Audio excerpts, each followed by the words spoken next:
Welcome in, welcome in.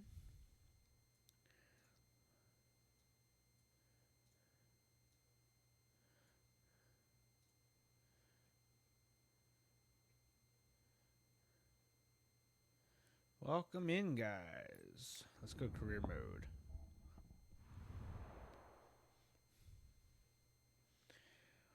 Alrighty, let's see where we were. Haven't really played this in a week, maybe. Headquarters.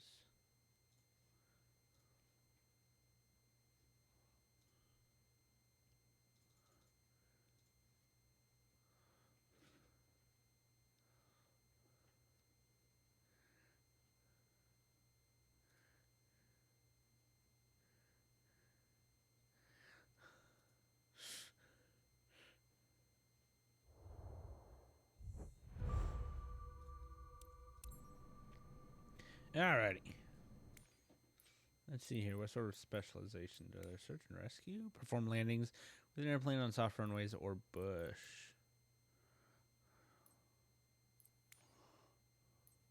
Same with agricultural. Airline transport pilot rating. Okay, okay.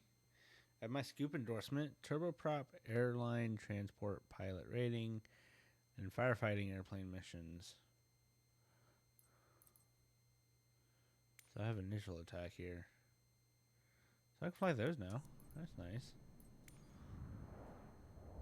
Let's see. Let's see what we got. We got a lot of winter weather going through the Northeast or so. So if we have live weather, then we might have some issues.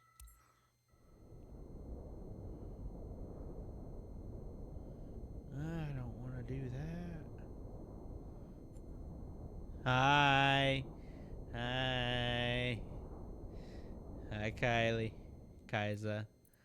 However, whatever you want me to call you.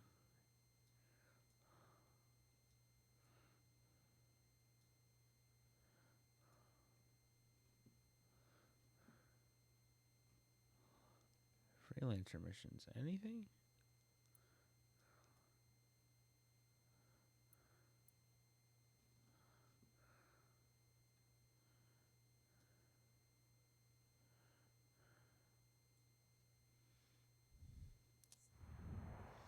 Let me see. Check the group chat for the clip. Will do. Let me see.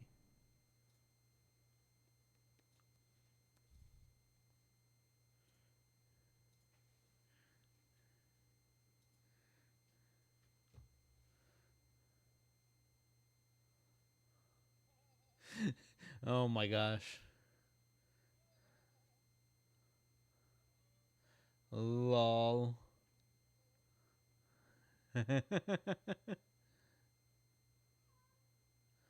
Oh my gosh, LMG. That is hilarious. I just screamed and ran. No, man.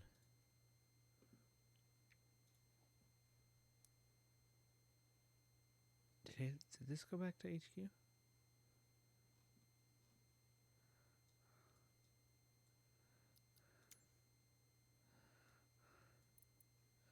Are there any? What the hell? I couldn't help but just laugh my ass off at you. Okay, how do I add you guys as favorites? What do you mean favorites? Like, um, favorites on just Twitch is in general? I don't know if you can. Follow, notifications, sub, report. I don't know if you can do it on Twitch at least. Why is there no... Is there a filter on? No, that's not it. On Twitch, it says you guys added me as a favorite in their trusted network. Right, so that's for when you knock and we do the shared chat stuff. and I have an ad in 1 minute, but I'll try and get this done. That was added under the shared chat stuff, so I don't know if you're gonna have to do it when we do a shared chat next, or when, if you can access it beforehand. Not really sure. And LMG, you're probably gonna get an ad here in 40 seconds or so. Just so you're aware. Why is there no charter operations? Like, what?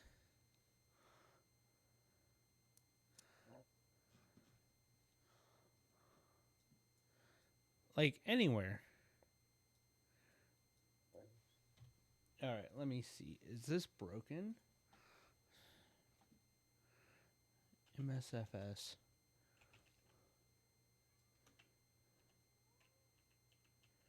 Career mode.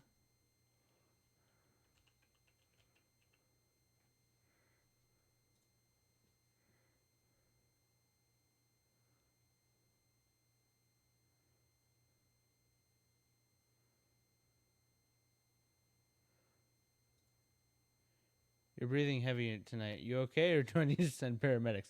I breathe heavy all the time. I breathe heavy all the time. That's just me.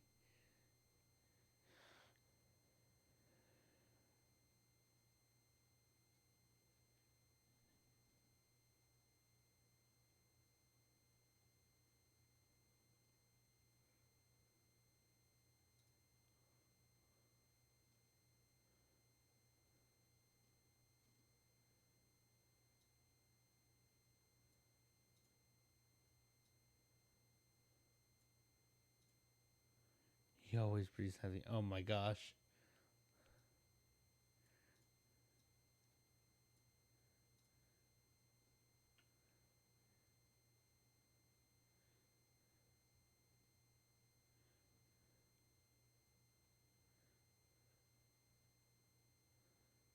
Same problem. Yeah, no, it's like 2025 hit and he can't.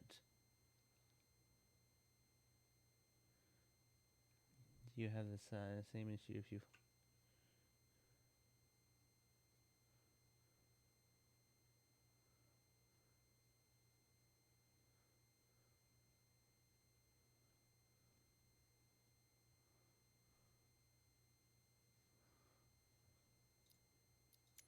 Let me see here. Medevac. Firefighting. There's a real world weather. Flying a de Havilland. Flying the Draco X. That would be cool. Over in Tokyo, but like there's nothing.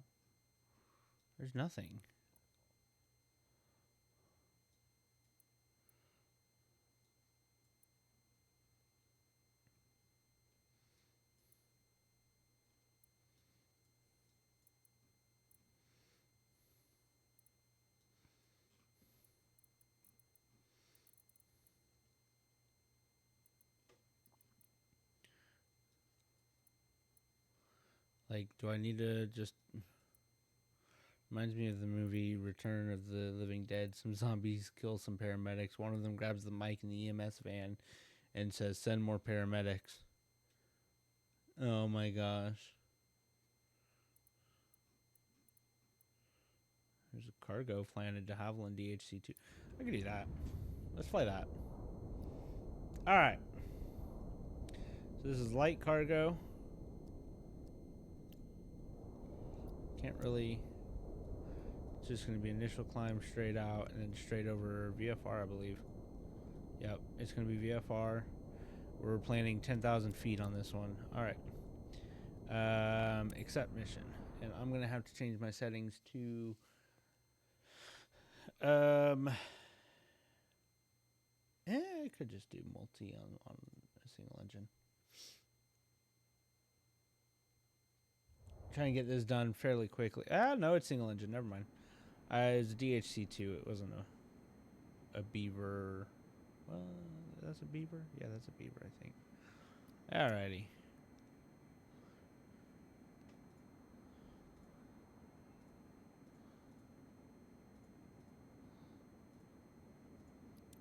Alright, let's fly this thing. It's a tail dragger, so it'd be nice and fun.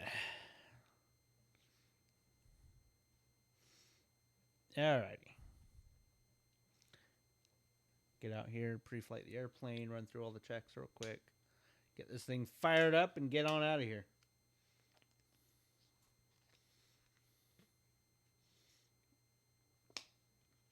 Oh, man.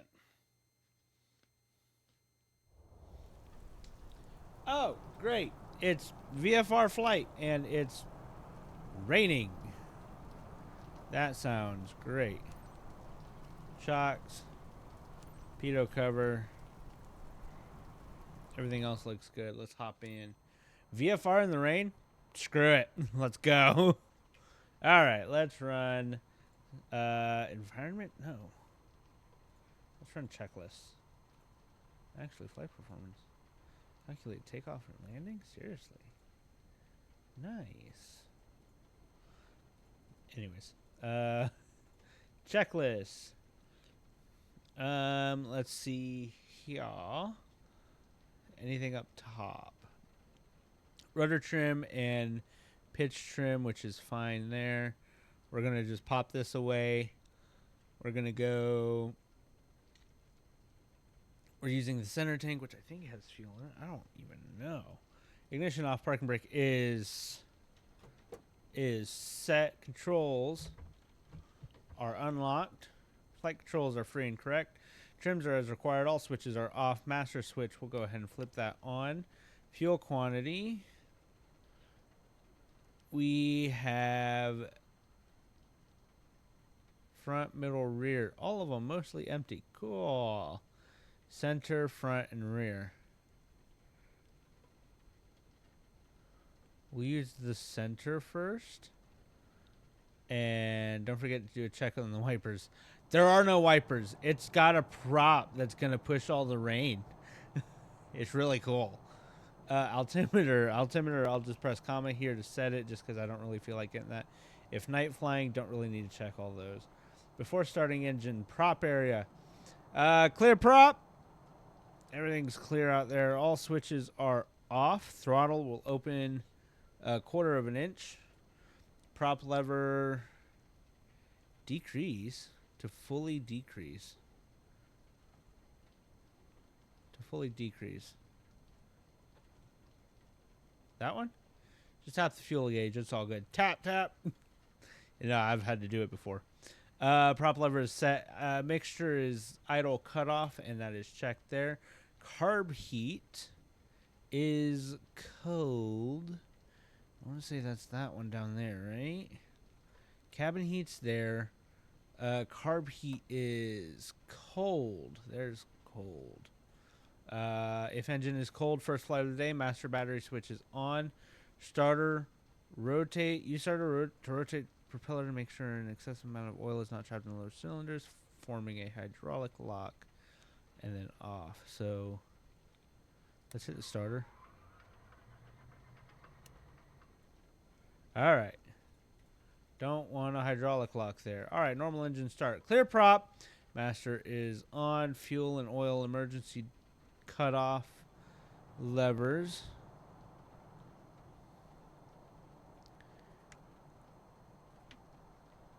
Fuel and oil cutoff levers should be open, and they are open. Fuel selector, fullest tank. Well, we don't really have a fullest tank. They're all about the same. Mixture is going to go full rich. Throttle is open a 1/4 of an inch. Ignition, we'll flip it over to both. And primer, 4 strokes. Prime 4 complete strokes. That's going to be 4? I think that's the primer. Oh, no, that's carb heat. There's the primer. I think. In this one. Oh, well. Wobble pump lever pump to 5 PSI max.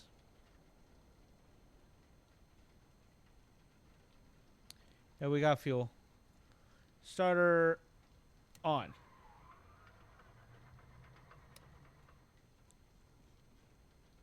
Maybe.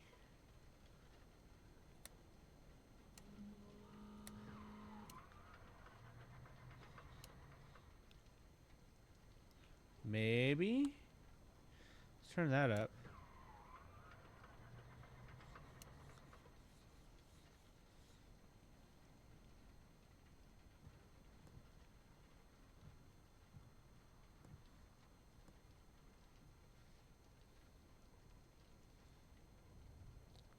Why are you no start?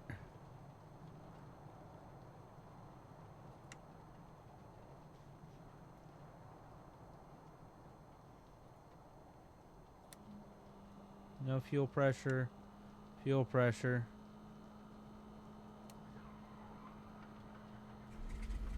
Hi There it it's is. Takahiro. Now that you're all set up, let me go over the important details with you.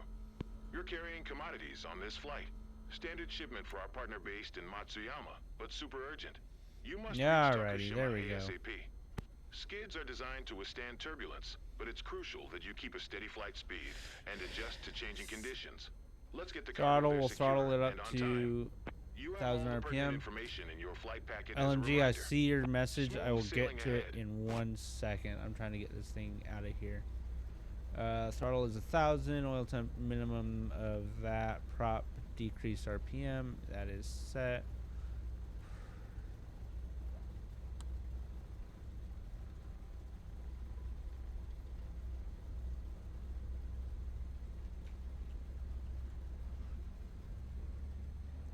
Thousand RPM. We'll warm up the prop a little bit.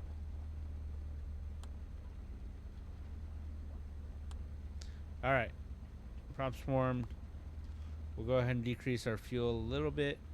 Okay, so in flight lessons, I've never left the carb heat off. What happens if you don't have carb heat? Will the fuel not mix and combust properly? Okay, so as I taxi here, I'll explain that. We don't need to run up. Who cares? Flaps will get set. We'll go. Takeoff flaps are set. Flight controls are free and correct. We'll pop that back in here. Just check that. That is free and correct. Alrighty. Let's sit up a little bit. We'll request taxi clearance. Maybe.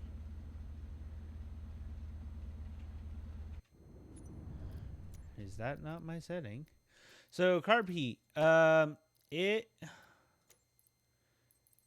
has to do on the airplane. It has to do with the airplane on whether or not you turn it on or off. Okay.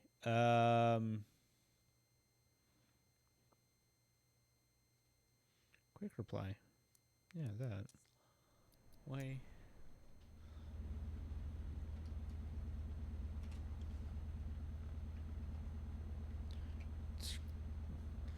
Oh, that's why. Radios are coming up. Pitot heat's on. Tokyo ground to We'll go Haviland nav Foxtrot. light. Golf Foxtrot Hotel uniform ready to taxi And west strobe departure. and instrument lights are all on.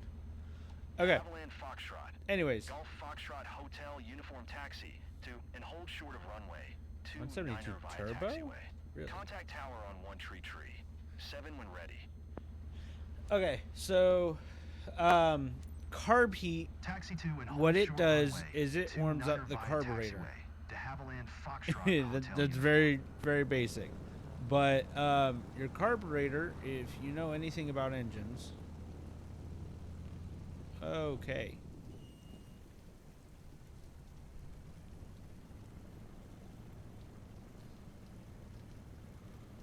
Your carburetor is pretty much your intake in a carbureted engine. It mixes the air and fuel together. It is very susceptible in certain airplanes, i.e. Cessna 172s. Those engines are super susceptible to carburetor Tokyo icing. Tower to Haviland Foxtrot. So Golf what's Foxtrot going to Hotel happen uniform is ready ice for is west going to departure at accumulate runway in the 29er. carburetor and choke off the engine. Haviland Foxtrot. at Golf low Foxtrot throttle Hotel at Uniform low throttle power, 290. it's much more susceptible. 70 And this could be up to departure like west 70 approved. degrees Clear Fahrenheit. for takeoff, runway Um, 29er. You can have a motorcycle carb and or a small engine carb off and apart in 10 minutes. Yeah. So you know what a carb is. It in an airplane, it can ice. It can ice over very easily, choke off the engine, and kill your engine, which is no bueno. So carb heat actually reroutes some of the exhaust, almost like how cabin heat does, reroutes some of the exhaust towards the carburetor to, in order to warm it up and melt that ice. At low throttle RPM, it's very susceptible to it no matter where you're at. I mean, it's just, that's how a Cessna is. When I was flying Pipers, Archers, they were not as susceptible because of where the carburetor was. It was more behind the engine, or lower in the engine, and in the it was lower in the cowling, so it had a little bit more just ambient heat from everything else than a 172 would. So that's why you have carb heat on typically when you're coming into land.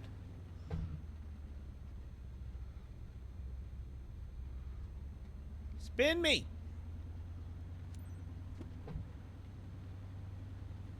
All right.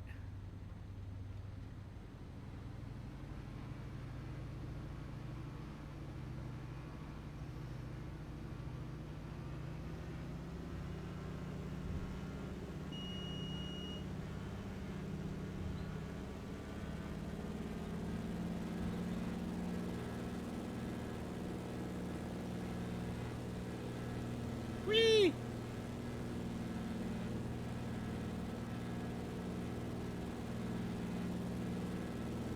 We're climbing. Pulling flaps out.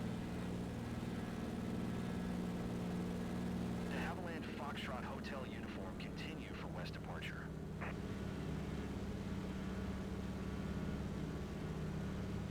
Tokyo Tower De Havilland Foxtrot. Golf Wee. Foxtrot Hotel Uniform continue for west departure.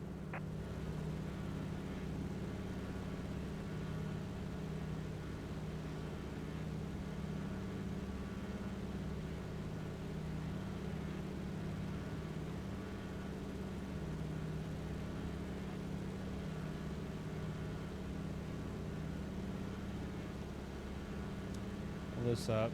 Where am I?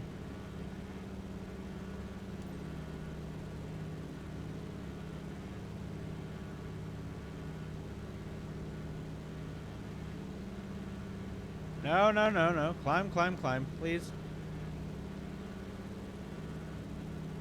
De Havilland This Foxtrot is- Hotel Uniform leaving my airspace frequency change approved.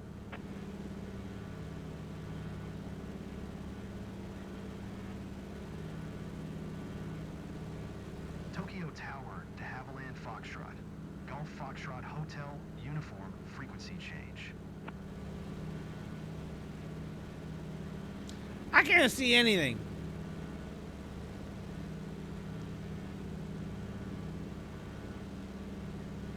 Kind of like how an EGR system works in a vehicle, where exhaust gases are run back through the throttle body to increase emissions. Yeah, except for in this case, it's used for heating the carburetor in order to keep ice from forming. And or did you respond to me? I was distracted. I was just now responding to you. So yeah, it's instead it's in order to keep the ice from forming and heating the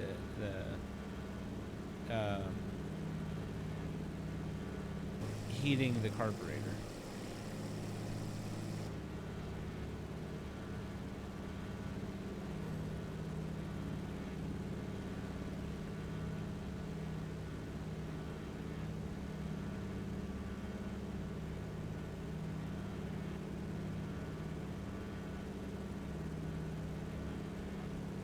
I'm actually going to put carb heat on.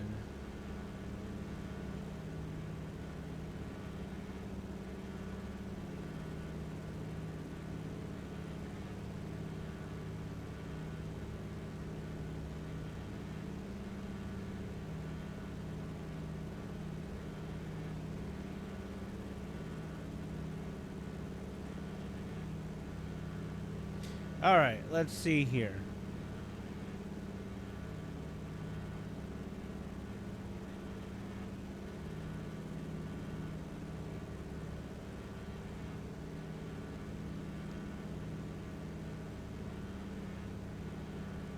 Let's get this thing on an autopilot.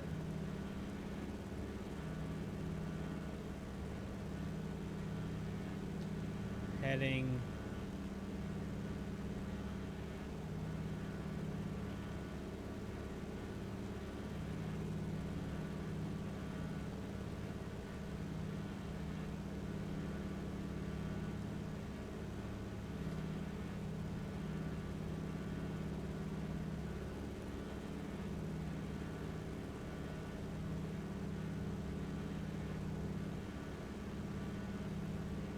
All right, capture it back.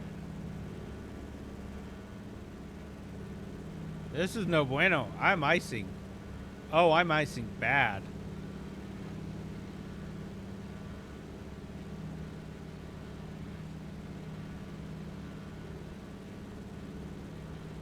I should be on altitude.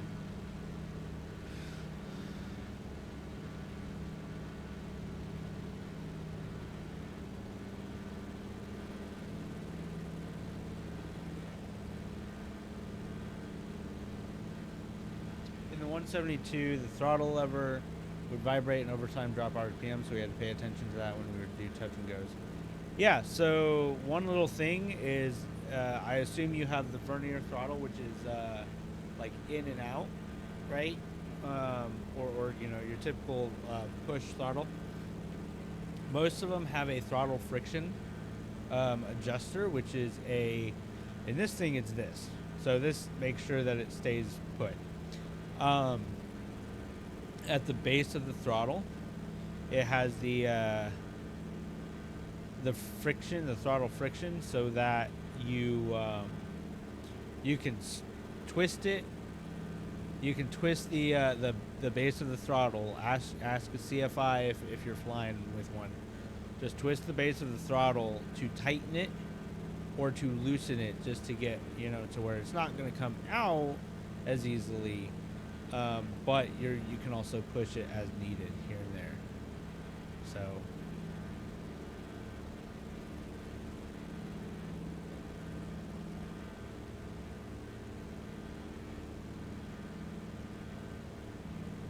Does this thing have GPS or not?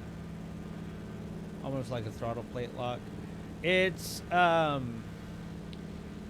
your throttle tension. So it will. It's like the circular part at the back of the throttle, and you can twist it typically to the right, and it will tighten up the friction so that it feels stiffer and harder to push and pull. Or you can loosen it to the left, and it goes freely. Typically, you set it and you tighten your friction to keep it at wherever you had it. Hey, I didn't get any cargo in here. What the hell? What the hell? And I'm probably icing. Not right now.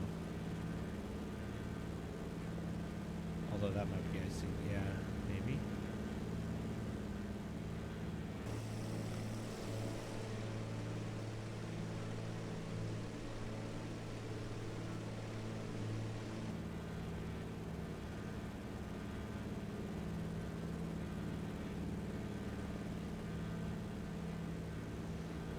Okay, yeah, tension. Yeah. Yep.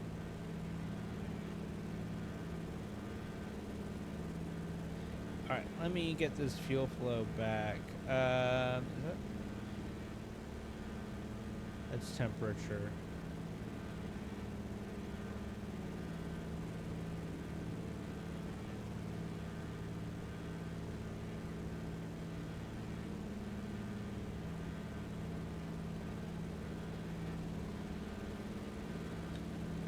go get back to flying again. Time and money is holding me back on that one. Yeah, same. Time and money is always the worst part of trying to fly. Is that actually going in for the thing?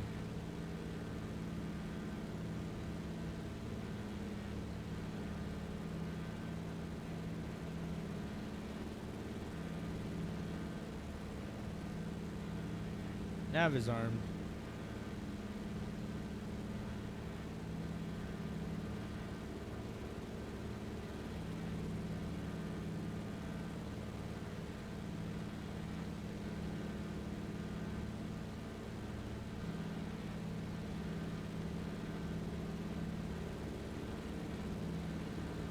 Alright, it's rolling. We're rolling. We're getting on the nav. It's picking up the nav now. And I don't know if we're in snow or rain, honestly. Like, this is scary because we're right above freezing.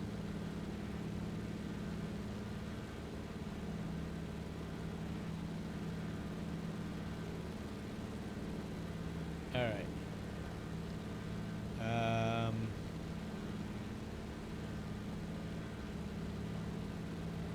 Let me see here.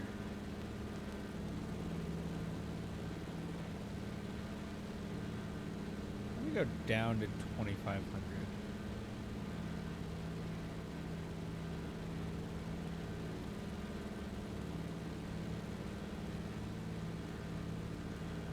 About 500 feet per minute.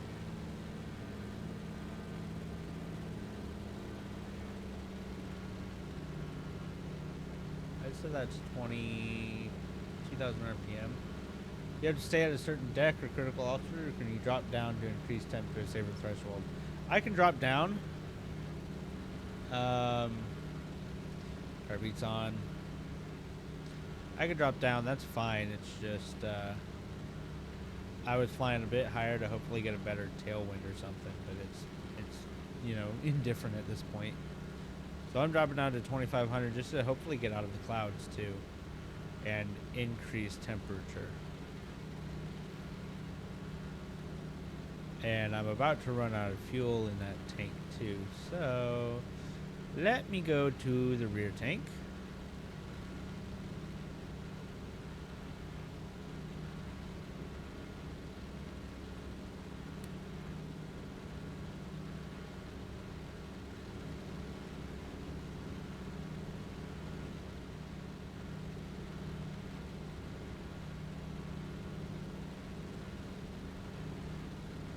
Amps is good.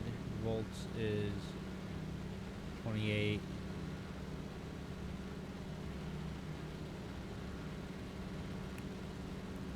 Nice. See, so this is one really good thing. They overhauled most of the airplanes to where like the circuit breakers in a lot of these actually work now. If you run the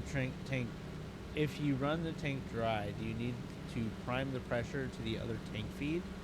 So if I switch tanks before it's dry, I don't really have to do anything. If I run the tank dry and my engine quits, or it starts to sputter even, which I probably could just to see what it does.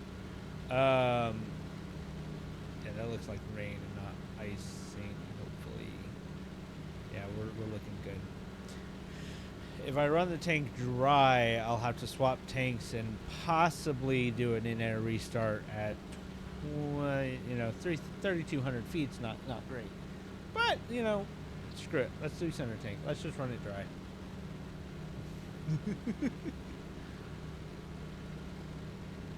Let's see if I can run this thing dry and what I would do to fix it.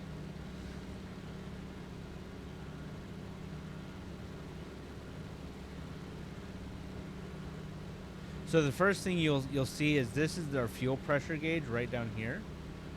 So you'll notice it will start to flicker and you'll hear sputtering first. I'm crazy. I know. It's in the name. We get it.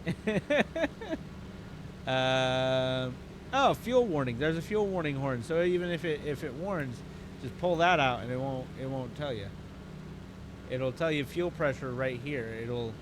It'll light up with fuel pressure. Say, hey, you need fuel pressure.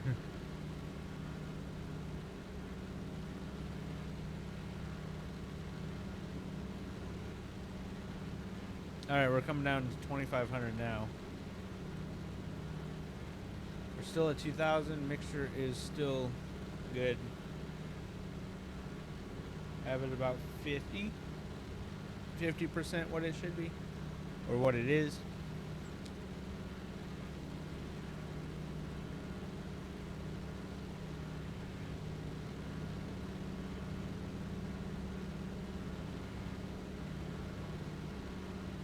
All right, set the power maybe right around there. And have a 130 knot cruise. That'll give me enough airspeed to figure out how to restart this thing. The good thing is we're going to have a windmilling propeller. The bad news is we're going to have a windmilling propeller.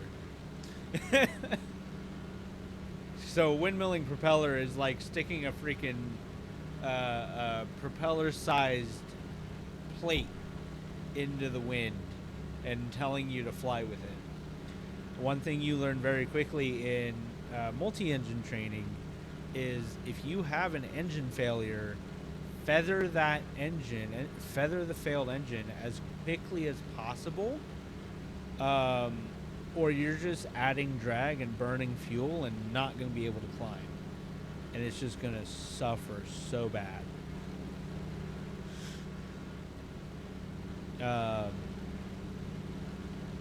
Ad break.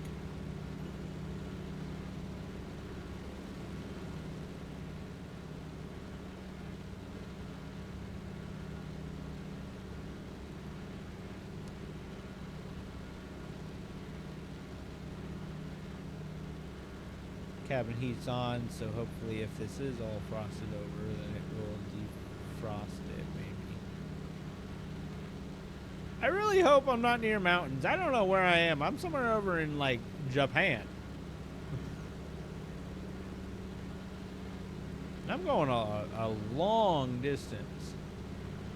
And if I have an issue where it you know, ends the mission and says we ran into a problem, then I will be expecting it. But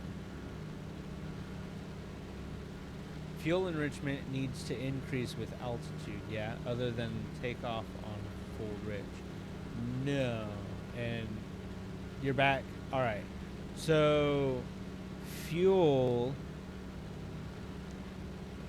what you're doing with a mixture control is you're controlling the fuel air ratio, so the ratio between fuel and air.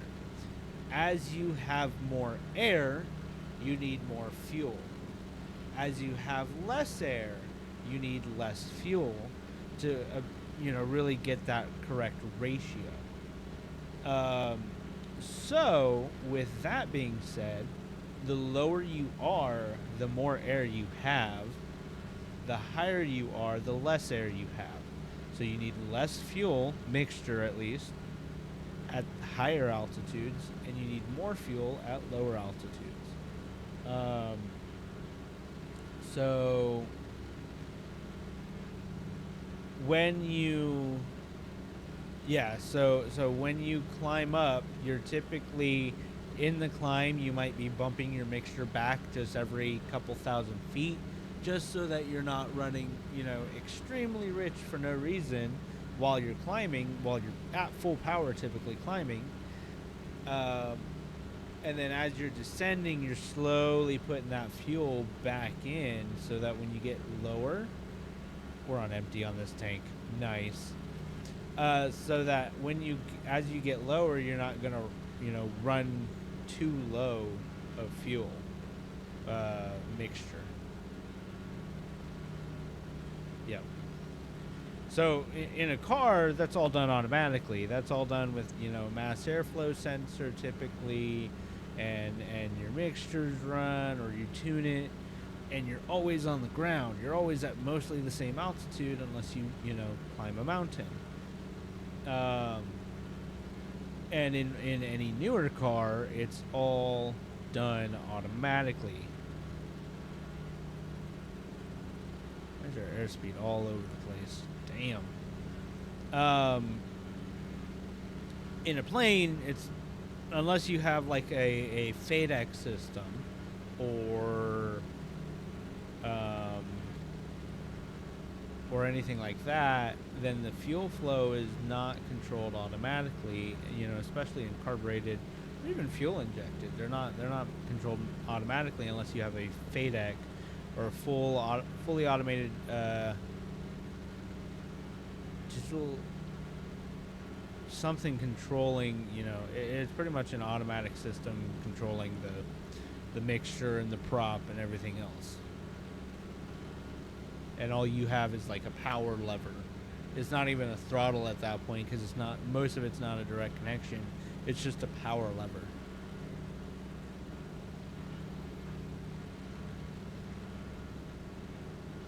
I'm waiting for this fuel to run out.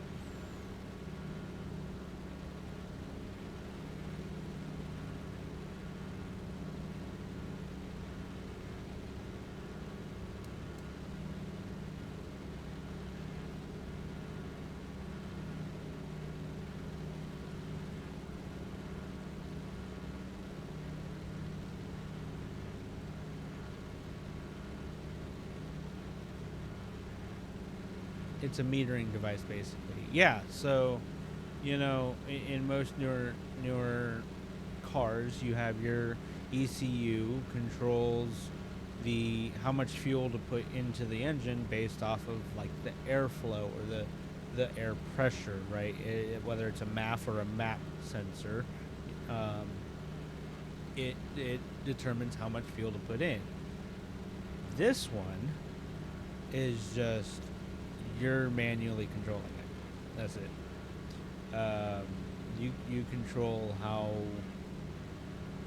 heavy the flow is of fuel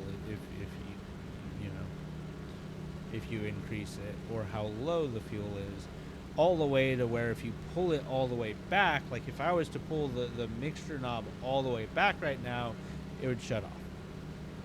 Just straight up shut off because you're completely closed at that point.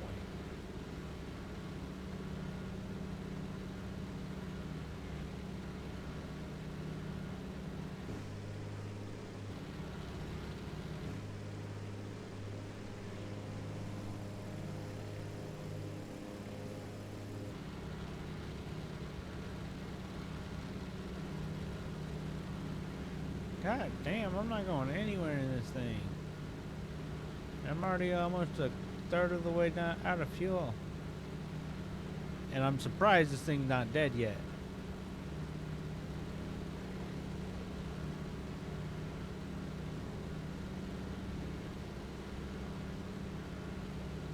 $35. There's 1 gallon in the center tank. 1 gallon.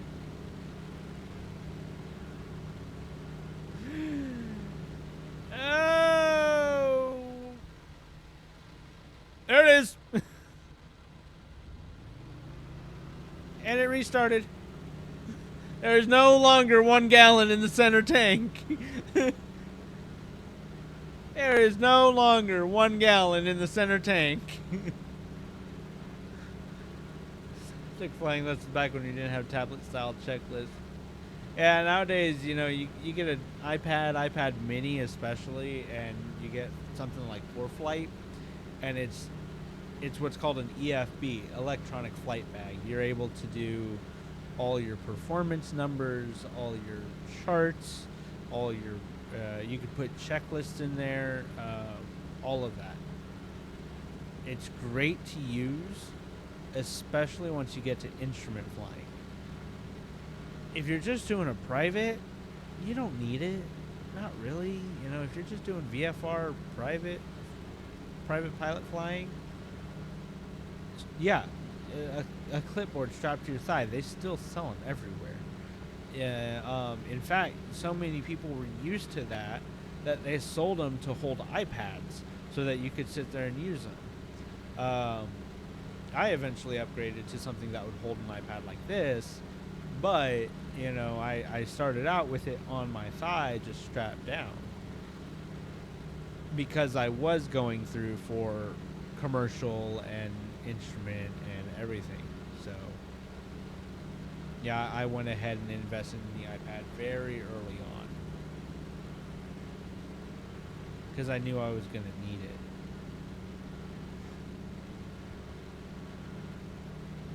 All right, well, now I know when it runs out of fuel, it'll just stop. It won't even tell you, hey, here's an issue.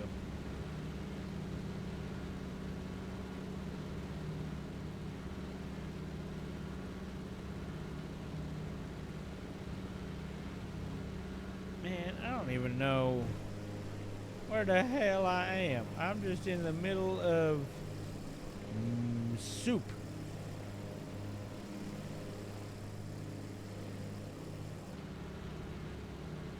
Let me look.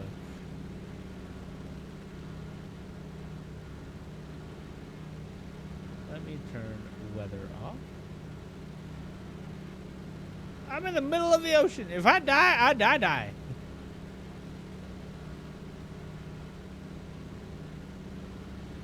I would probably want to do a PPL, but wondering what the limit is on passengers or plane types allowed to fly. If you get a private pilot license, there is no real limit, with an asterisk. There is no real limit on what you can fly. You can fly VFR. You can fly with passengers. Doesn't matter. As long as you have your valid medical and all of that. If you decide to fly under basic med, which is you get a third class medical, or you have had a third class medical since some random date in the past, but you get a third class medical to begin with, and then each year you have your own doctor run through an FAA approved checklist, and you have that with you and a driver's license. It's much easier than having to go and do a full medical every time. That is one option. That limits you to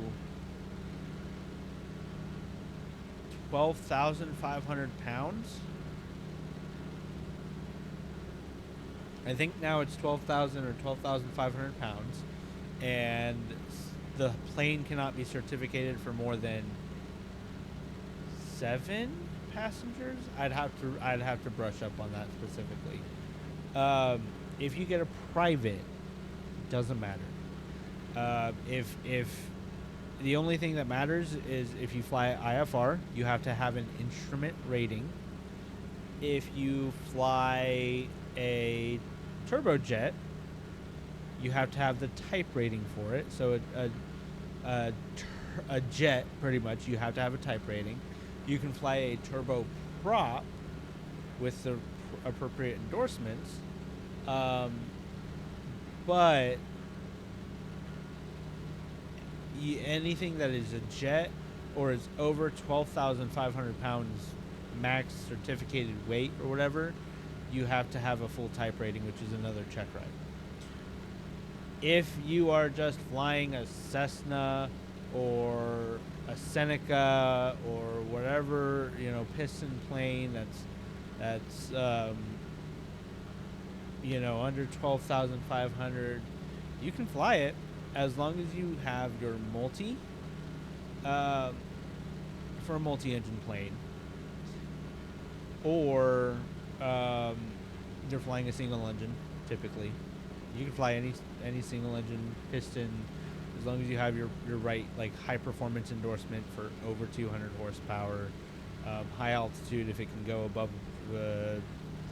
29,000 feet or something like that, and things like that. I'd stick to a prop style with mags and carbs. Oh yeah, no, you're fine. Anything under 200 horsepower, correction, anything 200 horsepower or lower, and then anything that is not complex. So a Cessna 172 is fine,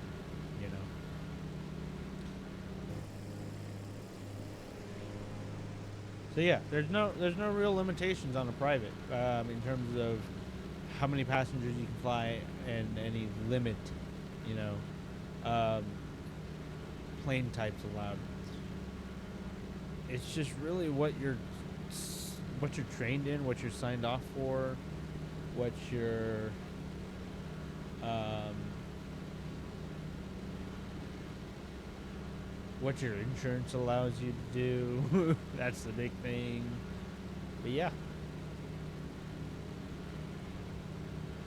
Like I can go and if I get a high performance and a high altitude endorsement, I can go and fly a King Air 250. As long as insurance allows me, I can fly a King Air 250, no problem. That's multi-engine, turboprop. Its maximum certificated weight is 12,500, so that is, you know, just the straight limit. But I don't need a type rating for it. I don't need anything, and I can do that on a private if I fly by myself, or you know, fly for my own use. I can do that on a private. So,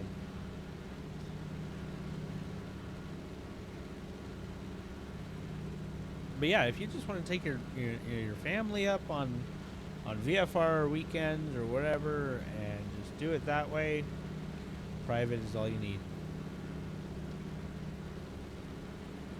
So, I'm gonna crash this thing.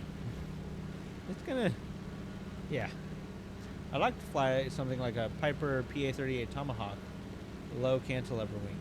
You can do it. You can do it. Good luck finding a Tomahawk, but you can do it. Good luck finding a running Tomahawk, but you know you can do it. They're few and far between nowadays. They're out there, but it's not many.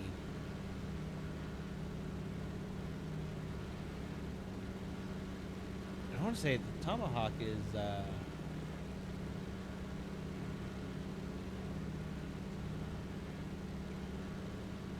that's single engine. That is very. That looks like an air coupe.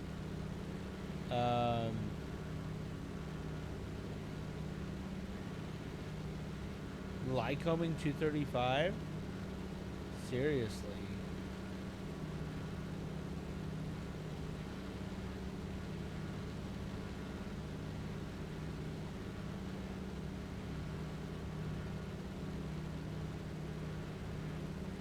Something like that, old but updated electronics. Yeah, man. I mean, just you know, find something that's you know runnable, and you'll be fine. You can always update the electronics later. Specs. What was it? 235. Lycoming 0235, 112 horsepower. So yeah, that would be, you know, that wouldn't even be high performance. That would just be straight up.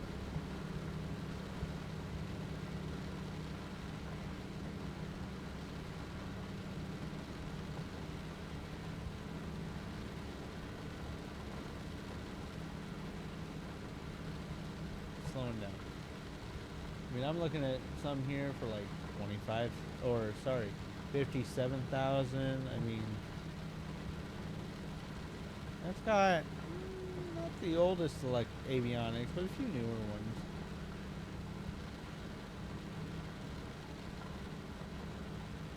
There's okay. Let me put this into perspective for you, for a Tomahawk, or anything that's older like that. There are 4 Tomahawks for sale on Trade-A-Plane. They're all made in the 1980s, so they're not super old at all. 1978, 1978, 1979, 1981. Those are not old. I've flown planes from the 50s during my training, and the 60s.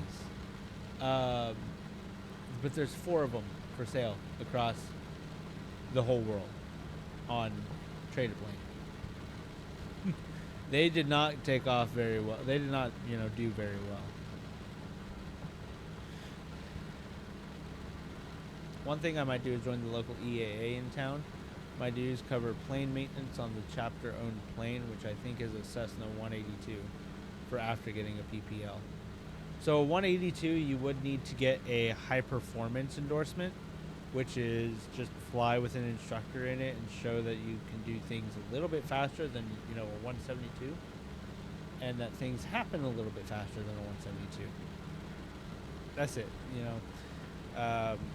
I've flown a jet. It's literally, you know, yes, things happen stupid fast, but if you're on it, you're on it. It's you know, the same thing. So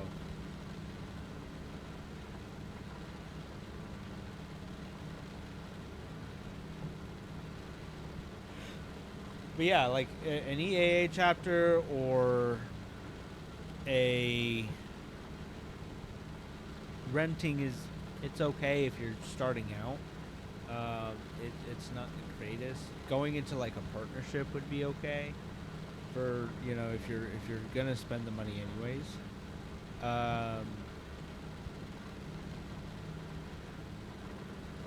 Doing a flying club is a pretty good option. Chapter has a few instructor level members. One of them is a local judge I met when I went to a couple of meetings. Nice.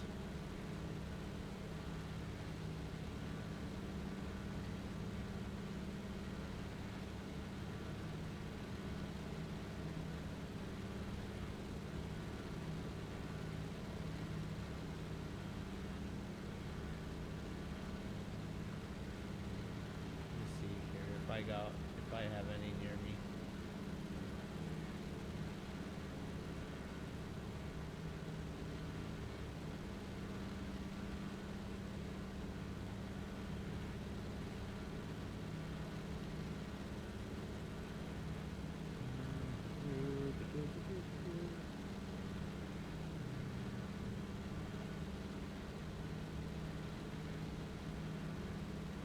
There's none. There's one more. High performance. Is that an endorsement? Yes. So that is just like you get endorsed when you're doing your training for solo operation or for your check ride. You get an endorsement for high performance. So you fly anything that is over 200 horsepower. So it has to have at least 201 horsepower rated. It can't be 200 horsepower. And it has to have an engine, or the engines have to be over 200 horsepower. I flew a Seneca multi-engine. Each engine was 200 horsepower. I don't get a high performance. I'm flying an airplane that has 400 total horsepower, but because each engine is only 200 horsepower, I don't get a high performance. Like, that's that. You just fly it with an instructor, and they determine when you're able to get the endorsement written in. They'll write in your endorsement as long as they are endorsed for it already. So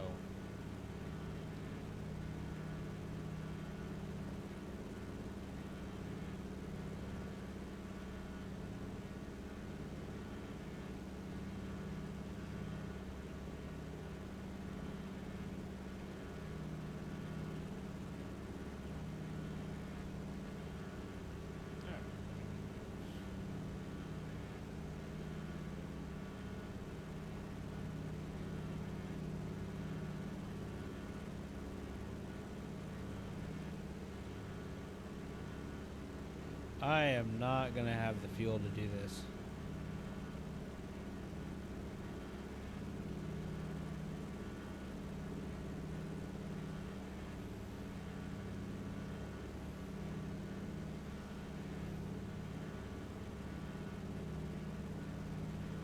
Yeah, I'm not gonna have the fuel to get to this place. And I'm currently over the water at 2,500 feet. That's not great.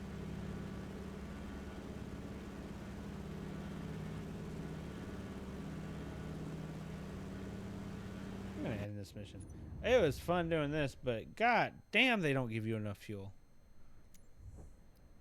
I'm gonna see if my my charters have popped back up or not.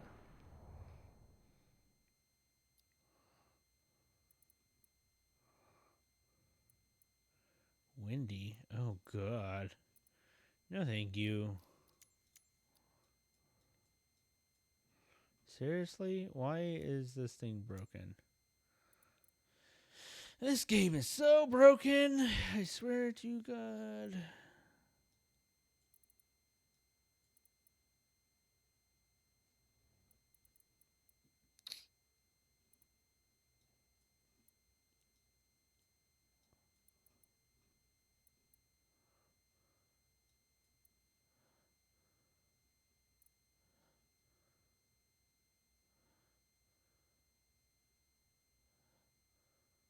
Going to Atlanta there.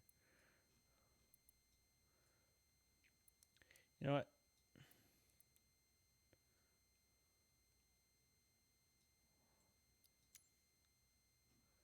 Let me see.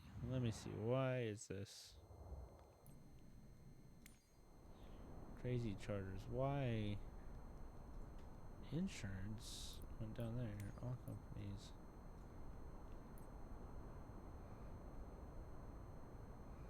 Why are you no do? Why are you no do?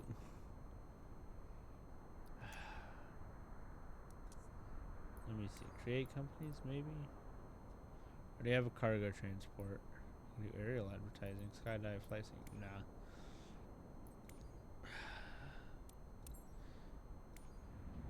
What airplane options do I got?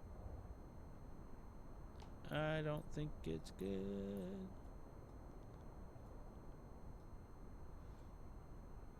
I could take the Draco.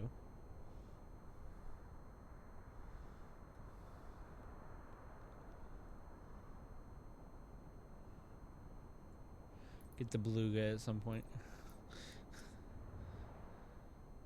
Got a shower and get to bed. We'll talk soon. It was fun, man. Hey, thanks for stopping by. I'll see you later.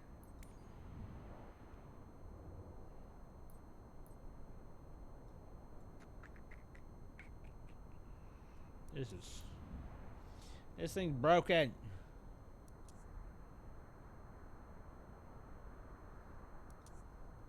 Alright. What I'm gonna do is I'm gonna hop in here. Go to free flight. And take out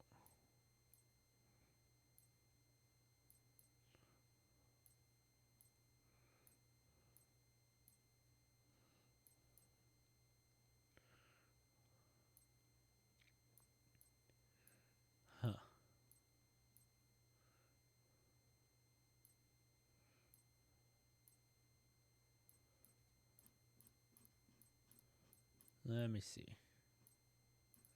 Where do I want to fly? Just for fun.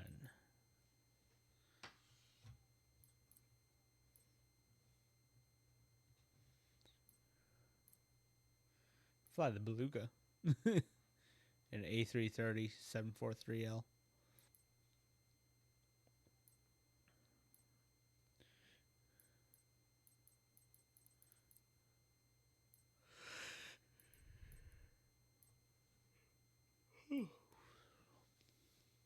I fly a hot air balloon.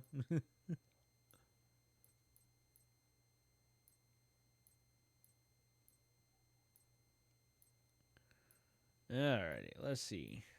Oh yeah, I have my Archer.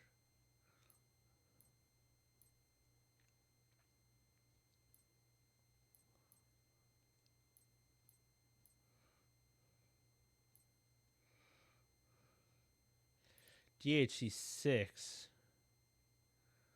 is the multi-engine version. Fly a P-51D.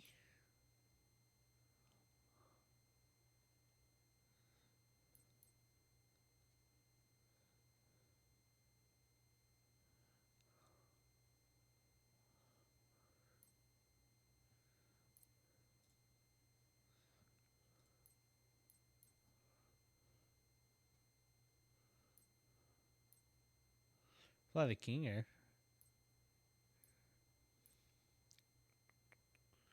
I don't have that set up. Sorry. Sorry, LMG. Let me see. What do I want to fly? What do I want to fly? I can fly DC-3. I'll fly something fun.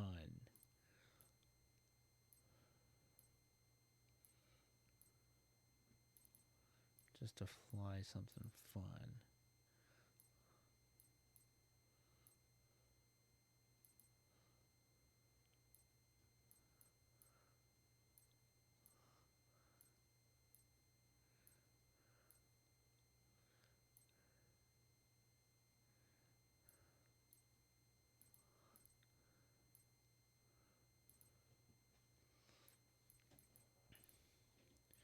Let's see. I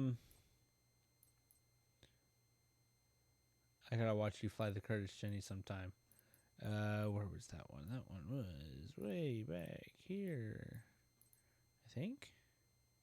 Curtis Jenny. Configure it. And nothing. There it is. I don't even know if I could fly it.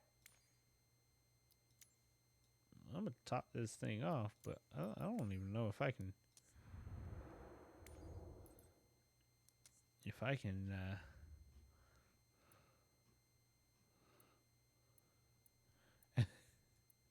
I'm gonna see if I can. If I can start it, and maybe next time I can fly it for you. Just remind me next time. I haven't even seen this thing or loaded this thing in. We'll see how crazy this thing is real quick.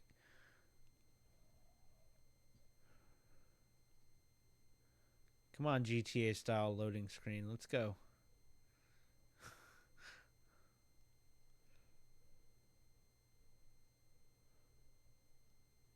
I feel like I'm playing GTA.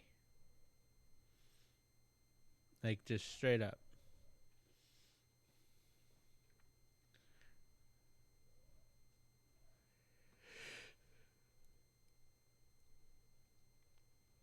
Come on, load the buildings.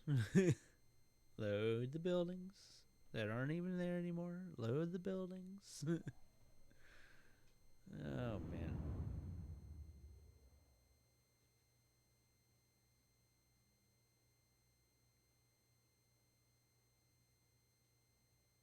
There it goes. Maybe.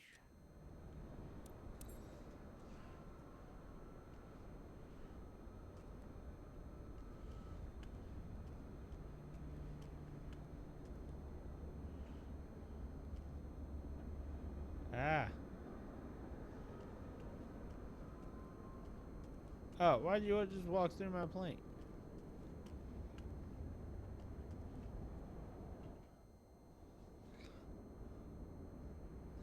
Let me, real quick. Weather.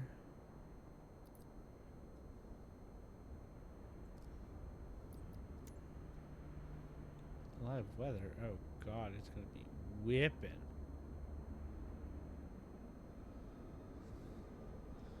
What the hell?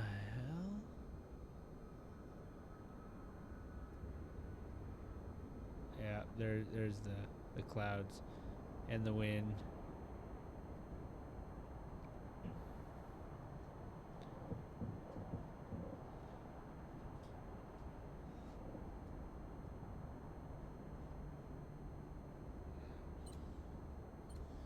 There's throttle.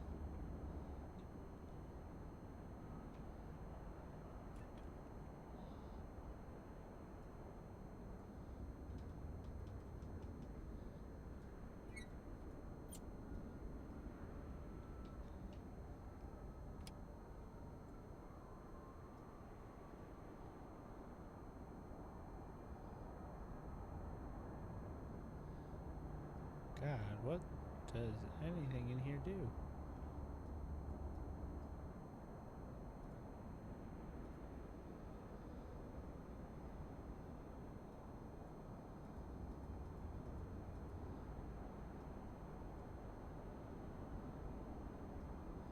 Bluebell battery.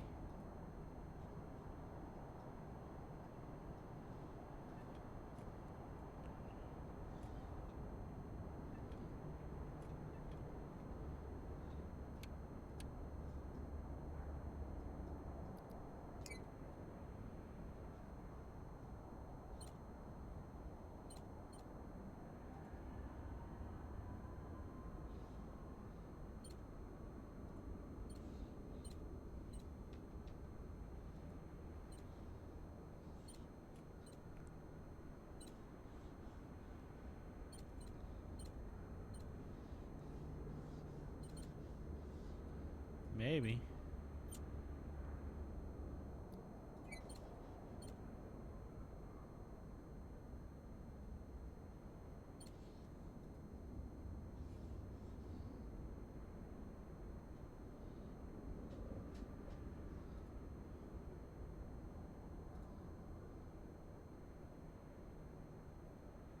Yeah, I can't get this thing started.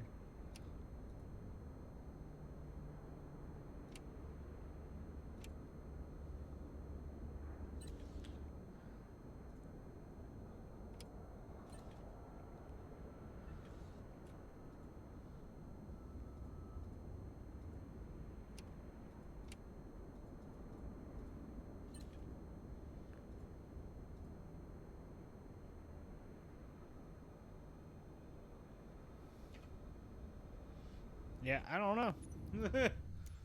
I don't know.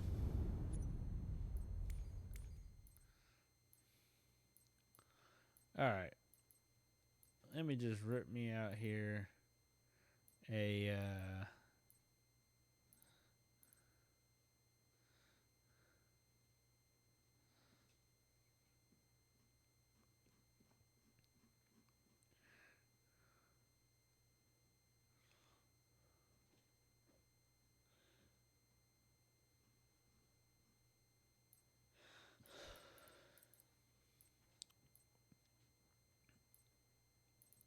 God, how fast can I start a Boeing 737, huh? Actually, let's look at that. Configure this.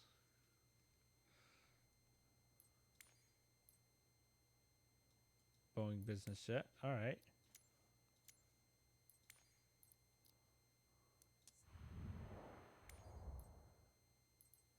It's a Sobo, so not going to be great.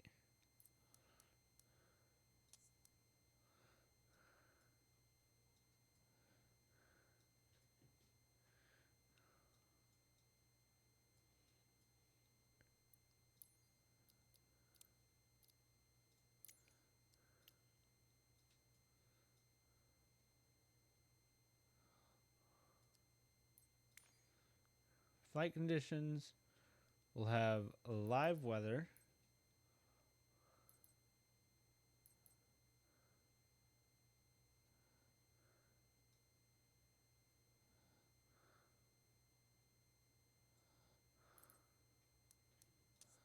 Yeah, let's just set it to current live. All right. Let's load this thing in here and see how long it takes to load.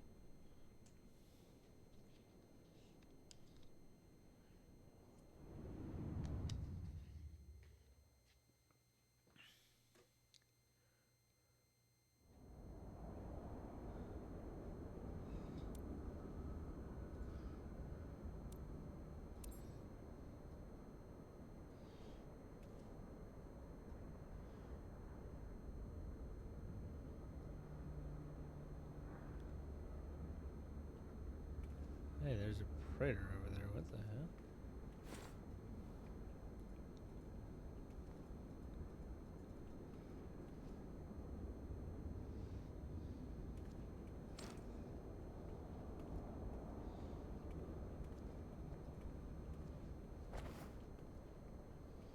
Walk up under here. There is not this much room up under a Boeing.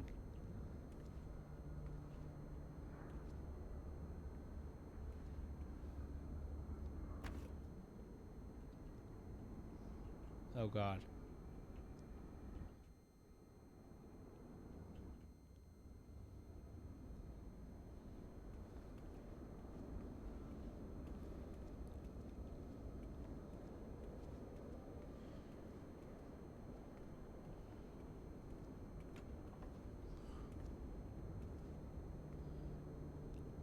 bags are in there.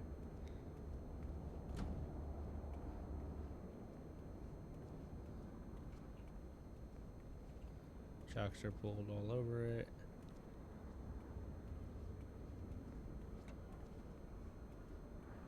Are there any bags back in there? Nope.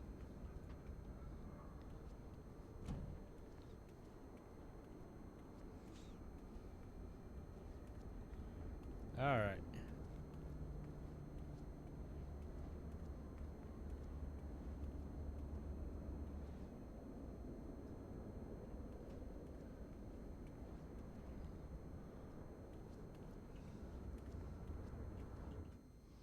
Let's get on up in here. Let's see. Alrighty. Ground power's available? Really? Oh, nice. How nice. Let's go battery, and we'll go ground power can come on.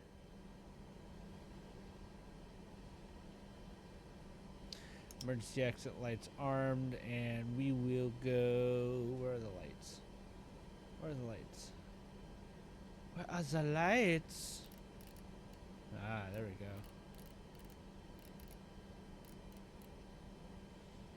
Alright.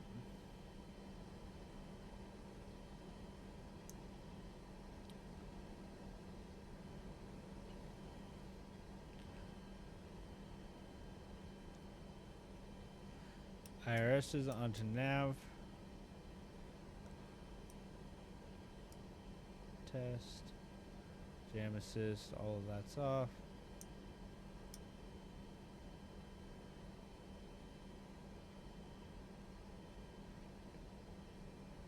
Crew oxygen is set. Passenger oxygen is on normal.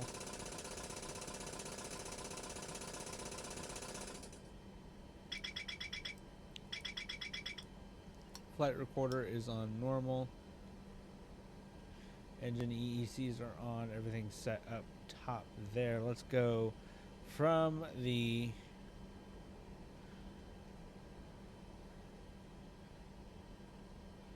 top left. Flight controls are all on. Set normal. Alternate flaps. Yaw dampener will flip on. VHF nav. FMC auto displays are all set. Cross feed's not open. Fuel pumps will go on in the center and we'll go ahead and get just the APU started. Go ahead and turn all of our fuel pumps on. We can go APU gen on if we really want to.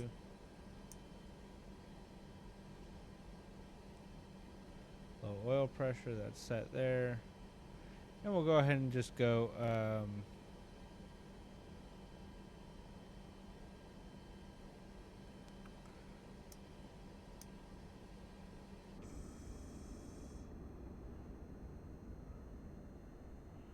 ooh, light's not on. Really?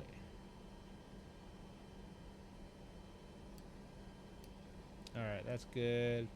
Electric hydraulic pumps are on. Should go to good pressure. Yep. Window heats. And probes all test good.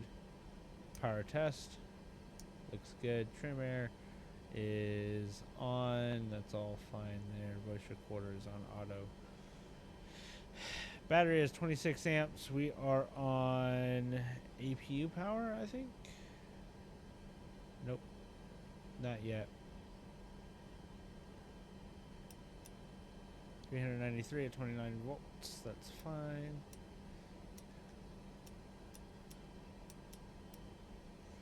Alright.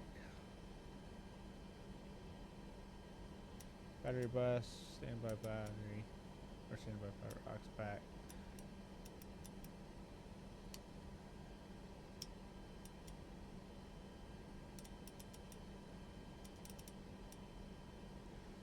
Alright, standby power is set. And we are on the APU generator, which means ground power can come off. All of our valves are closed, that's fine.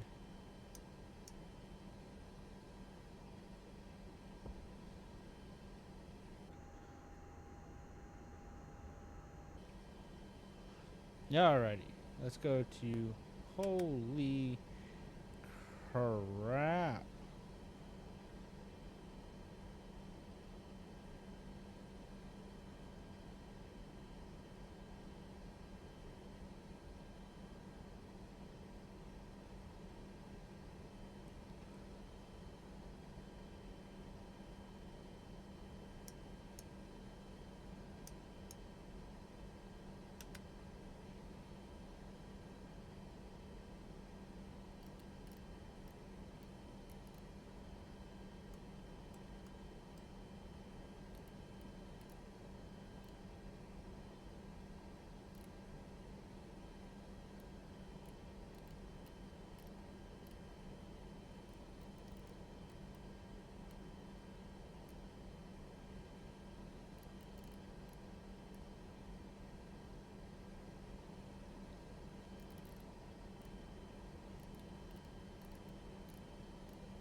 Alright.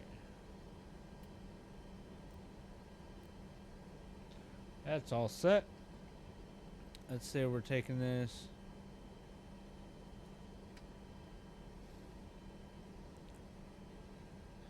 Technically, we were supposed to test this.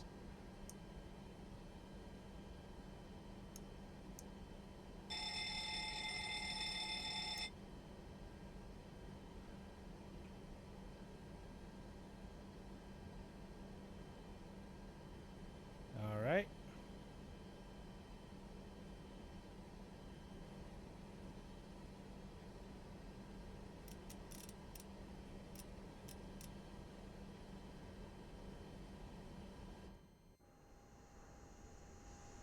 Right.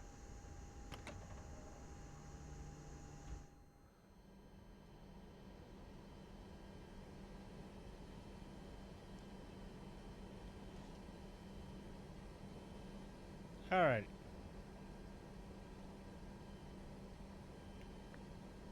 God, that's not what I wanted. Knit reference. Index. Position. Kilo Indian November Tango. Gate not applicable.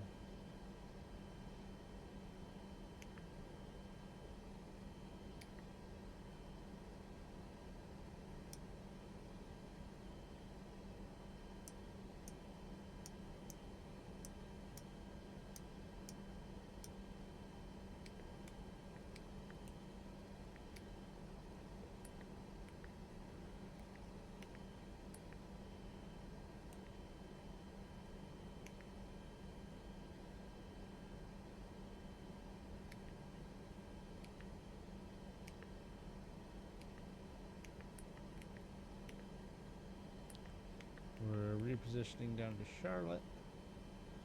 And runway, we're going to go 3-3. Alrighty. Next page. And I'm going to load up some sim brief real quick and get what I need for this.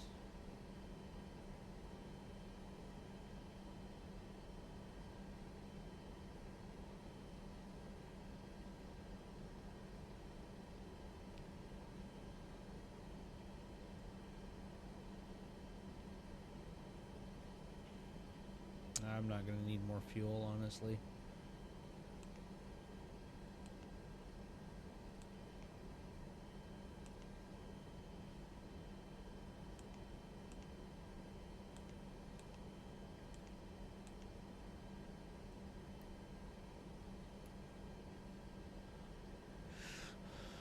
Alrighty, let's see here. Create new flight. We're going to go.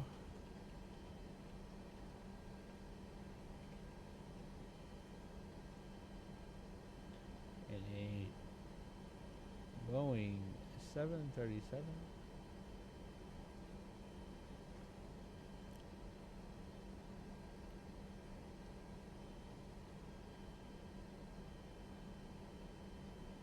Okay, hold on.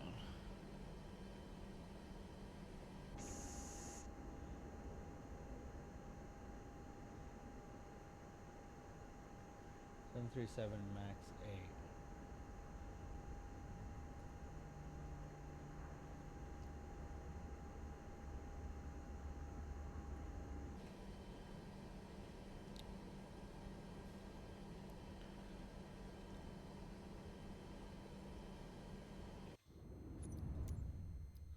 Real quick, controls. We're going to go yoke, and we're going to go just AM, EL.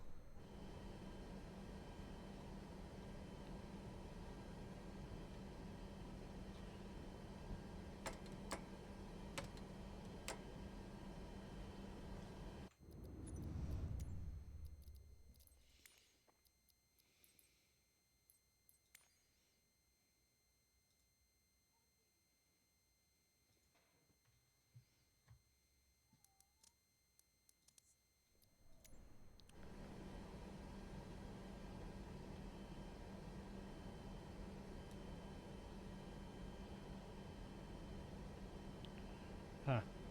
Not really wanting to give me spoilers.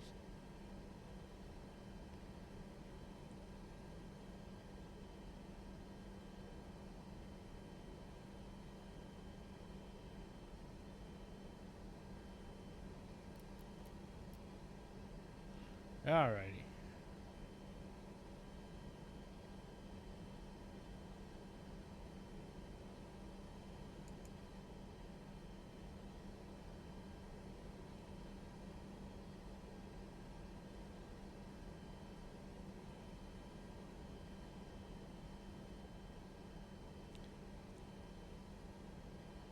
Really?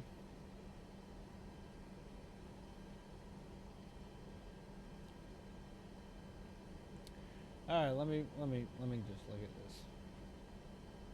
Let me figure it out myself.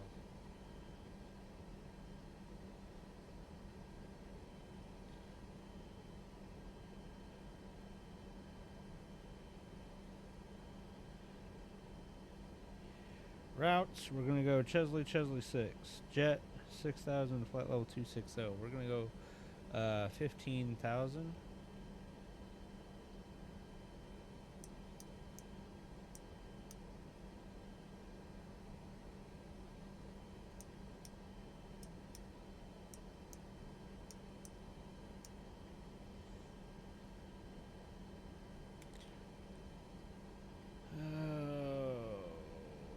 Departure arrival, we'll go Chesley 6, and we'll go none of them, we'll go Charlotte.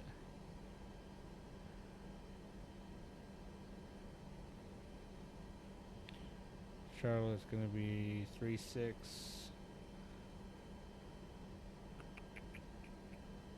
Left. 3-6 left. Well, let transition.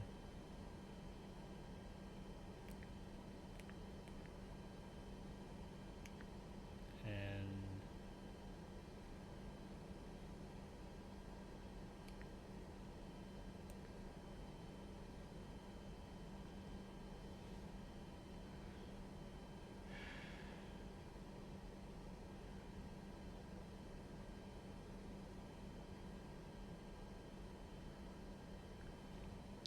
Coupon, Newman, Esdale. Might be able to do Newman.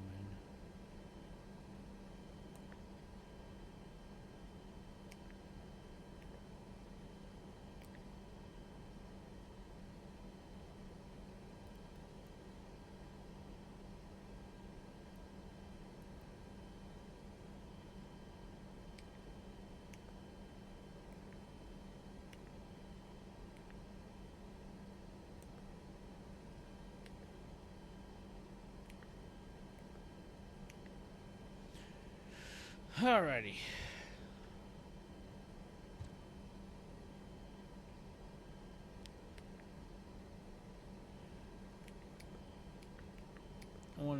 Actually, it's gonna be southbound, so 160.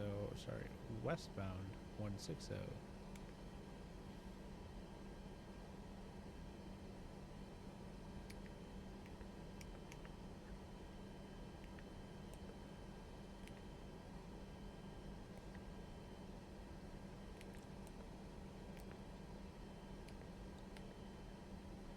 Legs, route, departure and arrival.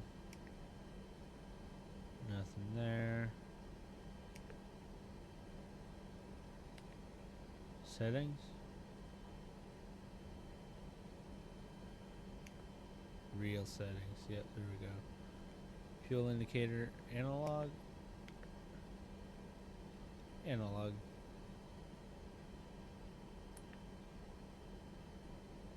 $11 pack, 6310 cargo.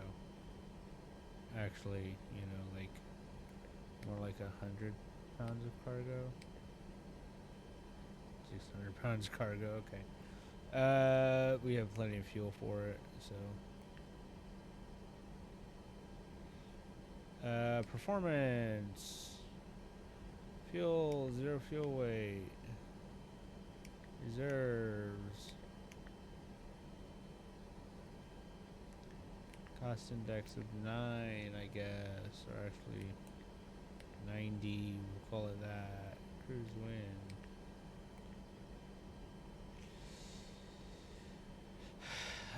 Reserves, we'll say 15 of it is reserves. And we're not going to use all of that, but hey. One limit, we'll do that. Take off. Flaps will be 5. And takeoff weight is going to be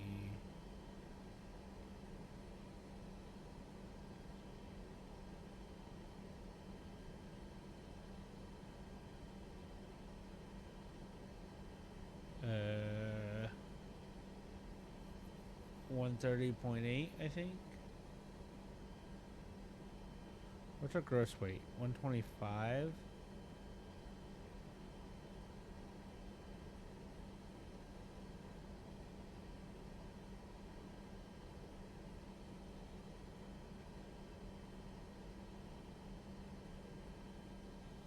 Our gross weight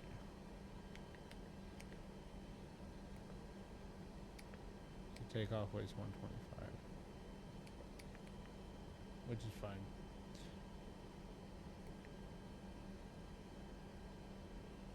Runway wind, I don't even know.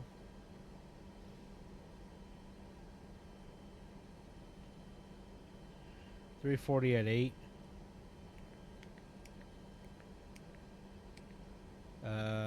Wet.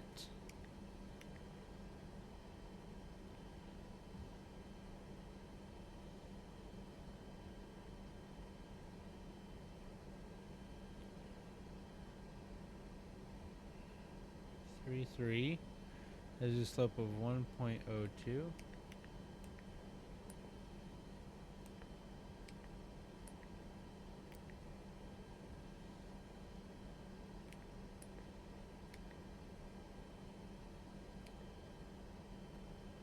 All right, there we go.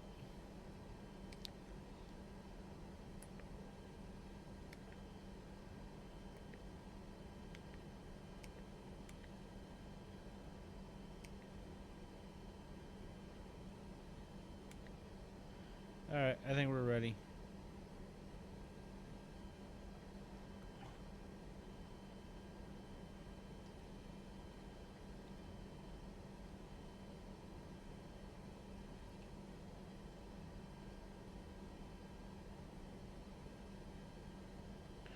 $299.06 is set in there.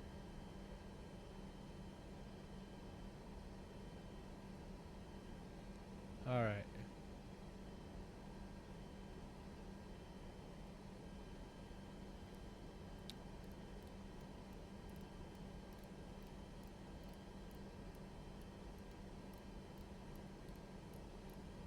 Let's go for 200.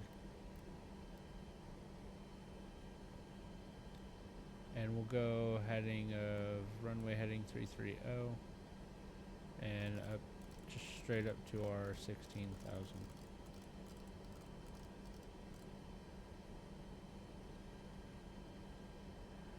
Flight director will turn on.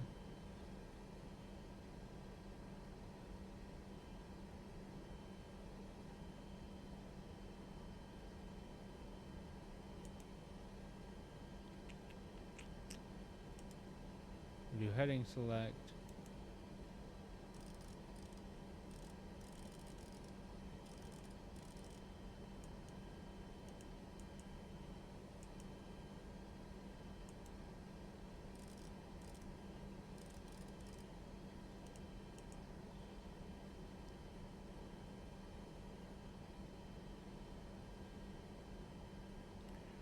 All right, let's see here.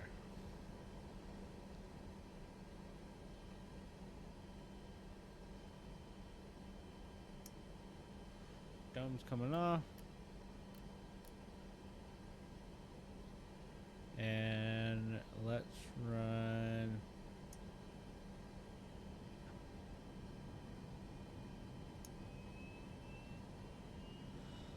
that.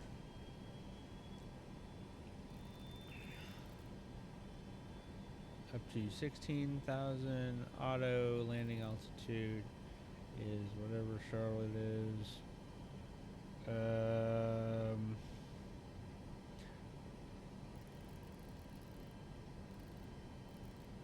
Hey LMG, what's up?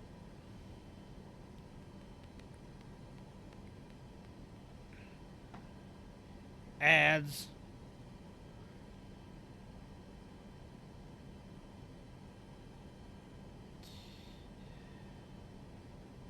$750. All right.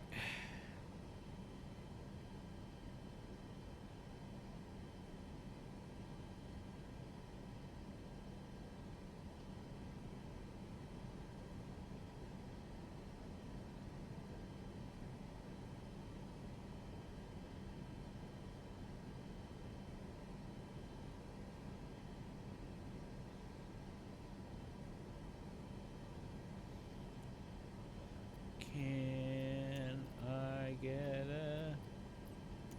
Actually, I might not even need to. I could just turn around here. Maybe. Questionably. Alright. Let's run a start on these engines. Let's see. How do I start this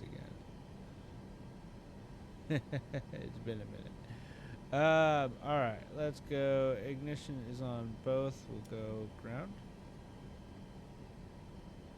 You try flying the old stick and lever kite?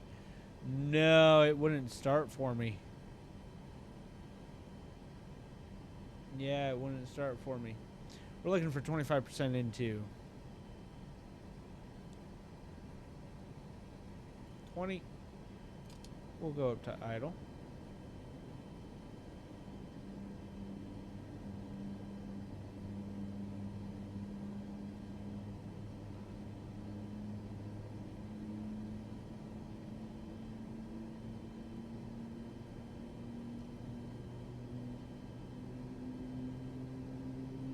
Oil temp's a little low. That's warming up. Start valves open.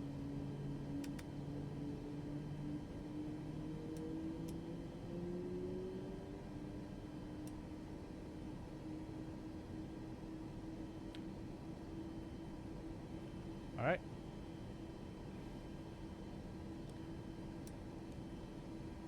We'll go starter on the right.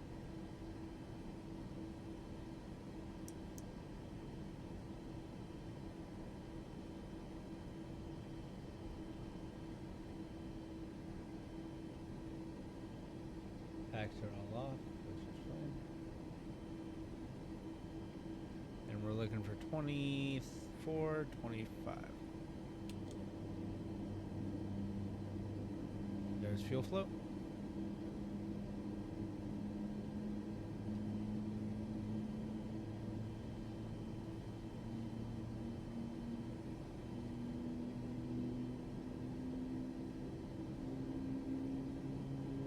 Couldn't start or couldn't keep it running. It's a very simple mechanical motor. I couldn't start. There was nothing labeled, not at all, as to what things were or anything.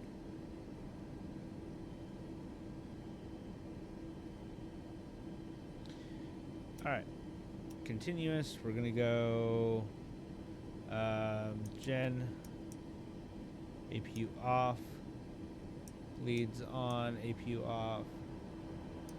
and set the packs on to auto.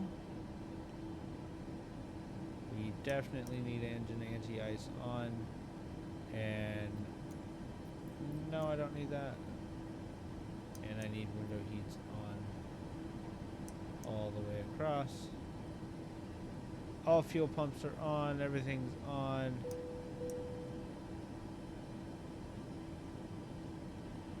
Yeah, ready.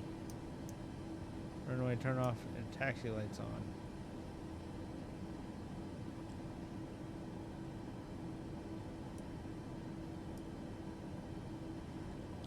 Alrighty. Do the lights not work on this thing? I don't think they do. Yeah, landing lights don't work. None of the lights work. This is BS. Alright. Flaps are coming to 5.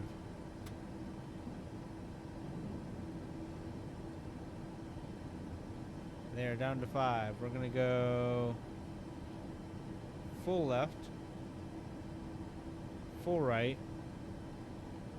full back, forward, right, and left.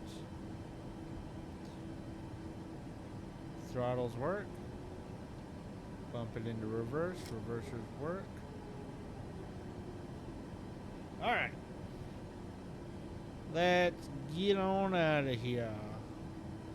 We're gonna just parking brake off.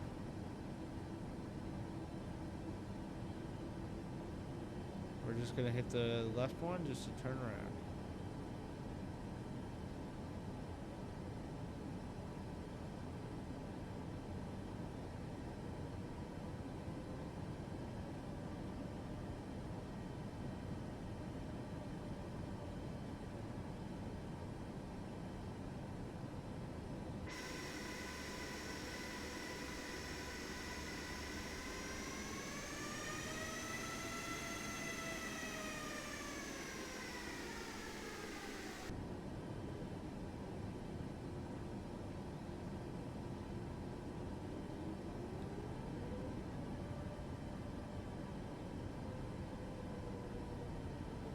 I'm actually going to change the weather to the day. We'll say early morning.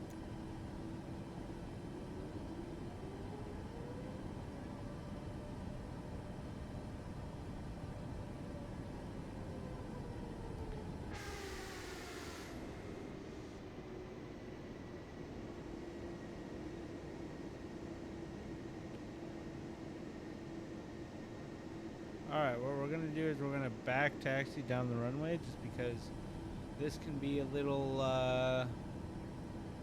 tight on this runway.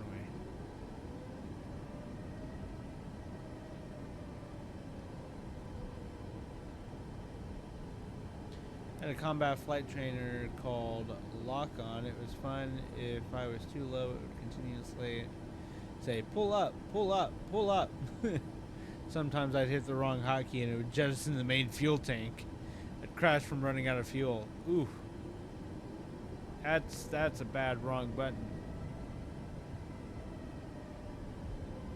Alrighty. Runway takeoff. Fuel, we're flaps set, power set, lights are all on as required.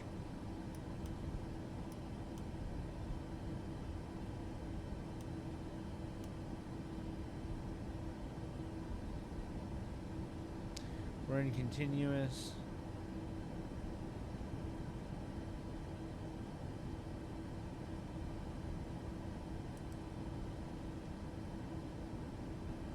And we're turning.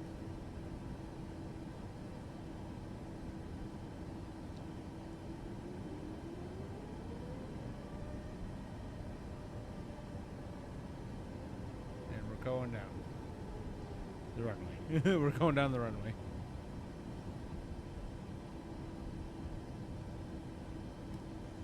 See if I can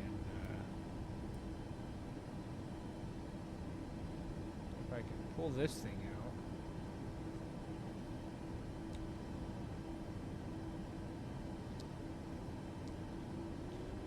on, we're going downhill right here. We should be...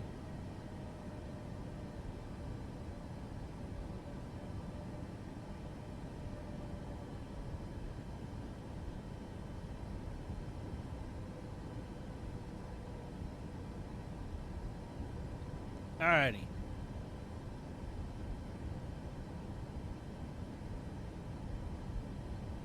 It says speed brakes extended, so that is armed. And again, 2 in reverse.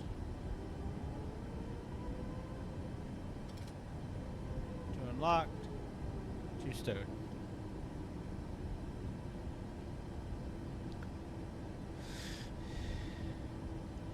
Yeah, and it didn't like high-speed turns. It would say over G, over G. I imagine the structural fuselage and structural wing supports hated me. Those things can only hold like 7 or 8 G, man. Only. Right?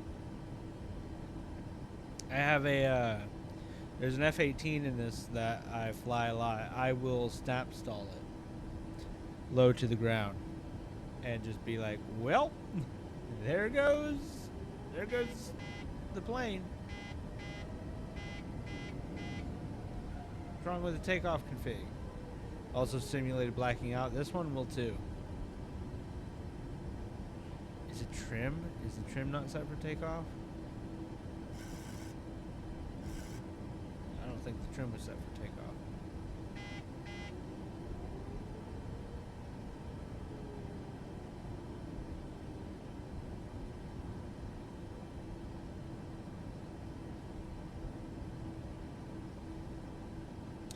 Alright. Have fun going to bed. Good night.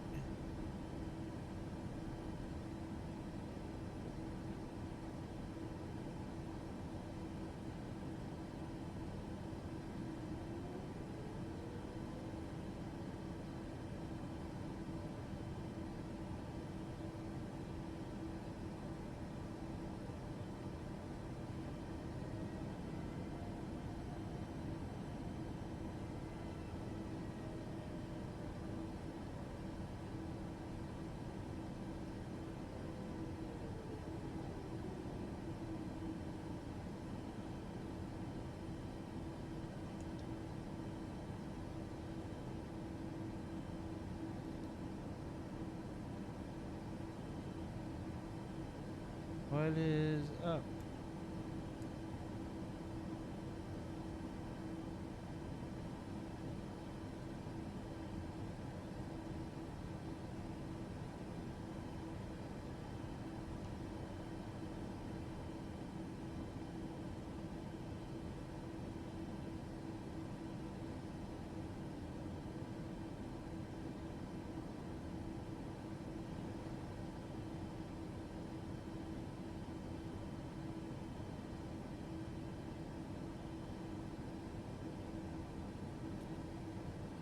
Okay.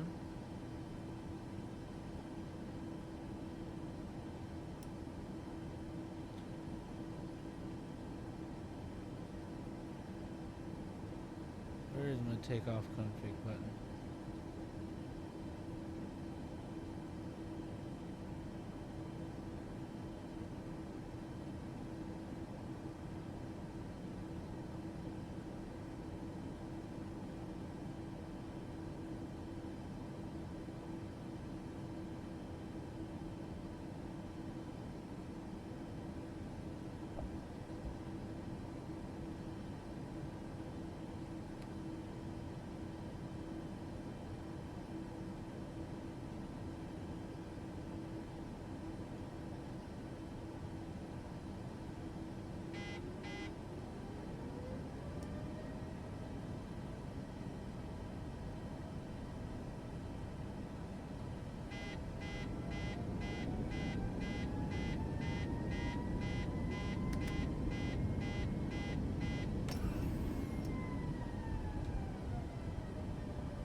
Alright, let me run through a checklist real quick. Alright. Fuel pump, external power, anti-collision, left and right packs are off. Ground idle, ground idle. After starting engine, gen is on. Hydraulic pump, left and right packs are auto, on. Off. APU's off.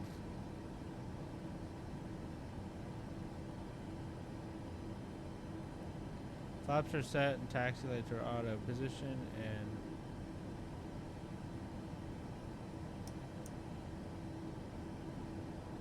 landing lights are on.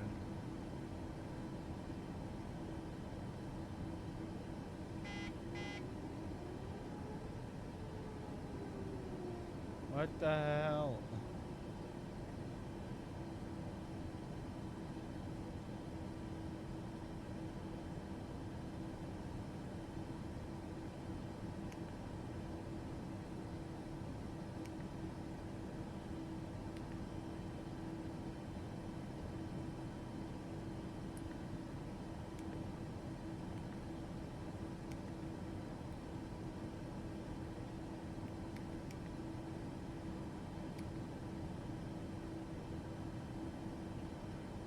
What the fuck?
What the hell?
the hell? I am so confused.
$250 knots.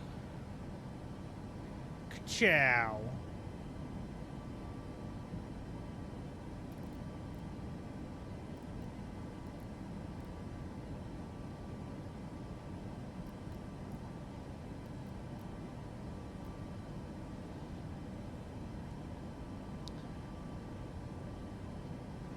Alright, direct Chesley.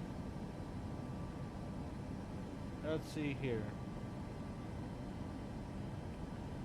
Chesley 6 arrival. We're going to be right on speed, right on altitude. Chesley is 250 knots, between 13,000 and 22,000. And then Chris. Sorry, we're going to Sleepo 210 to 11. Jamgo is 16 to 10. So we'll be good until we hit Wise, where we'll have to go down to 12 and then down to 10 after that. 210 and 10. So Chesley, 250 knots is right where they want us.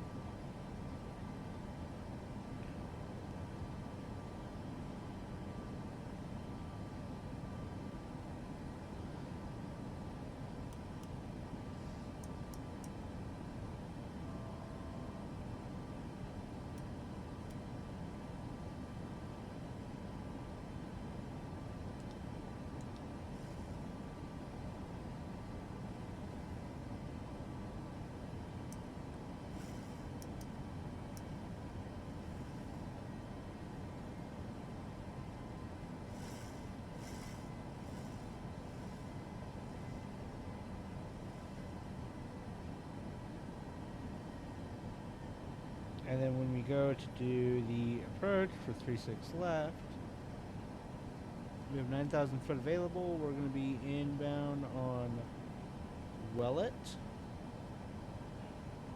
That'll be 7,000.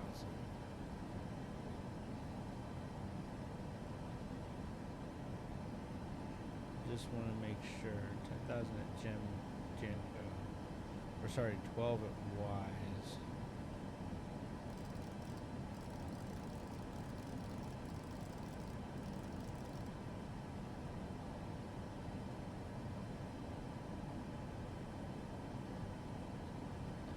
Alrighty.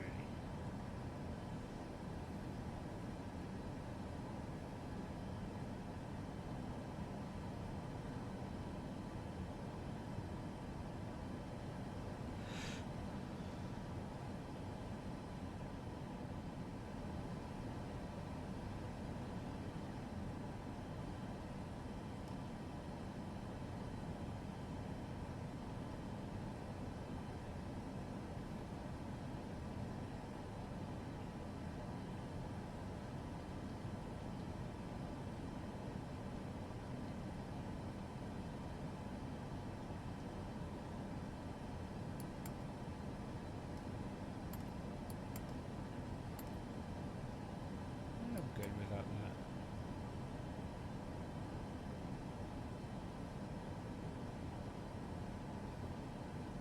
Alright, we're going to go ahead and hit VNAV.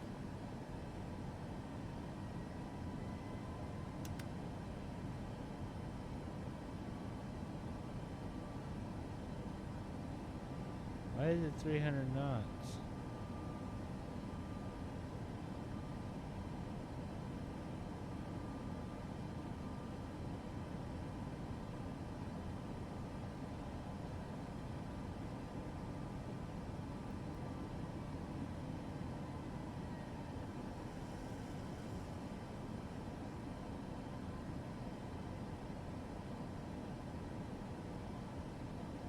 Into the clouds.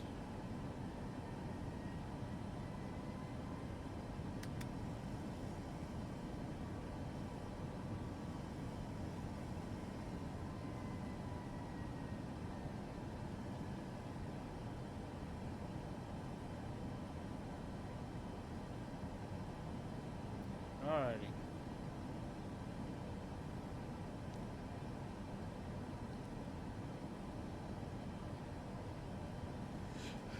We're going 250 knots. We're on VNAV, so we will start our top of descent down to 12,000 whenever we get to there.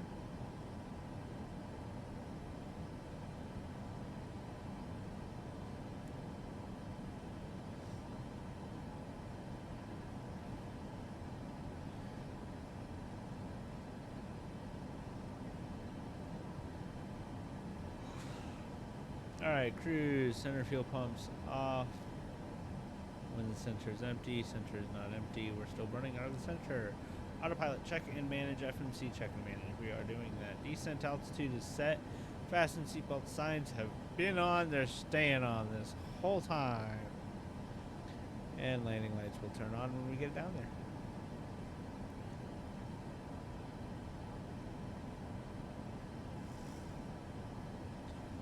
set our barrow.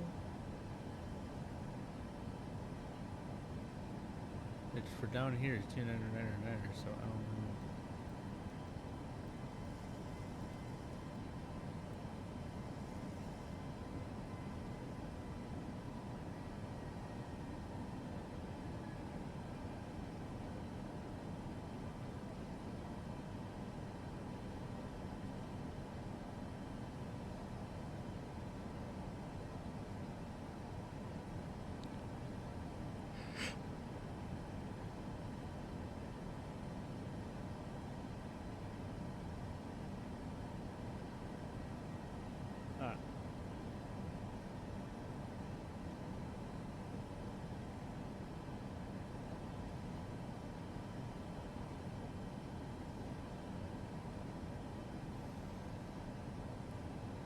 Alright, we're coming into Charlotte. Reaching our top of descent now. So it should start that descent. There it goes. Yep.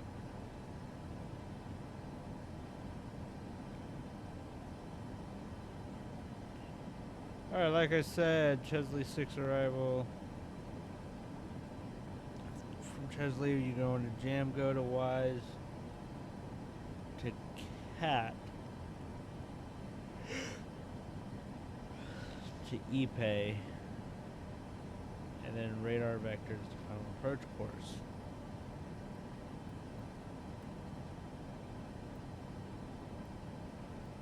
Where I will then descend down to like 5,000 maybe. And just shoot us over and intercept final that way.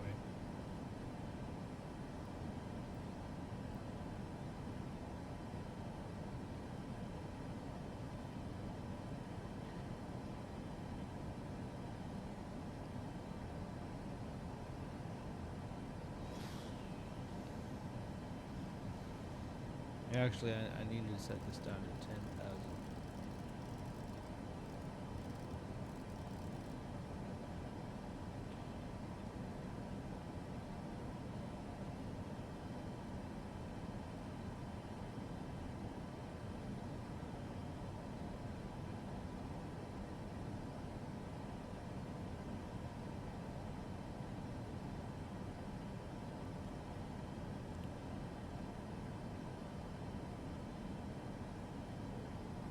Alright. We're gonna do auto brake 1. We have 9,000 feet on an empty airplane other than fuel. Auto brake 1 is more than enough.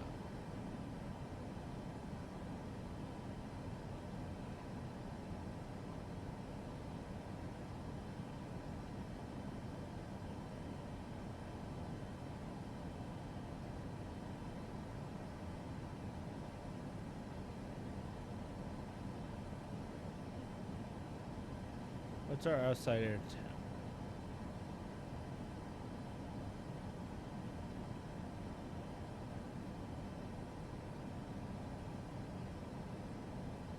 Probably really cold.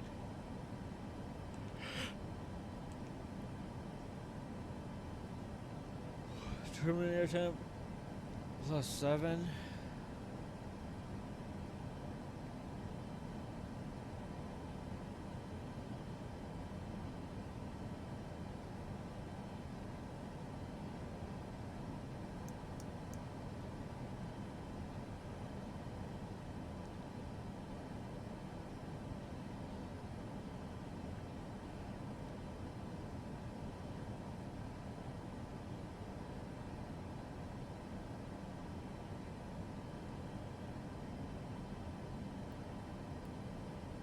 Alright, Barrow or radio ins for this one.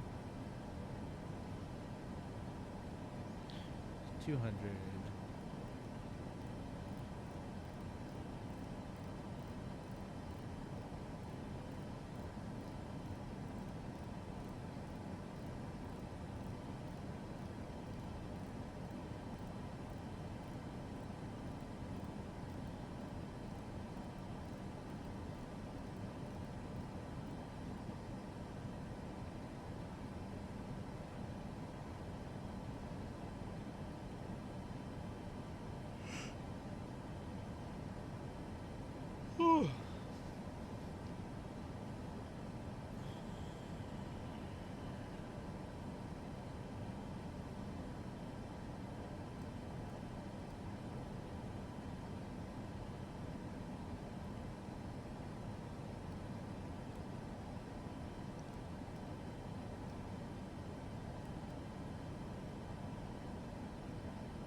speed brakes 1.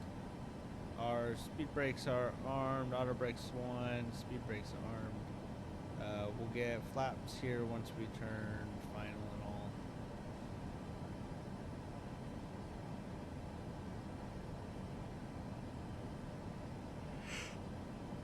all. Alright, let's see. Approach. QNH is set. Altitude is set. Our V approach is not set yet. Let's go to init. Approach rough. Gross weight 124.1. Flaps 40. 127 knots. Wind correction plus 5. That slope is on.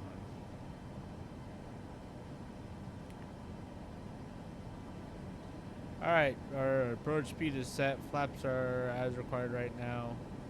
Gear is not down yet.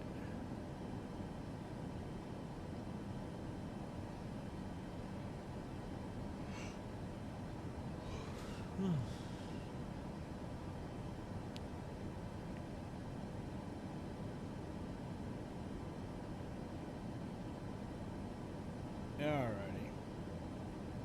So as long as I'm outside of Nelson, which is there, that's the final approach fix, which would be 2,500, 3,000 at DFox, which is right there.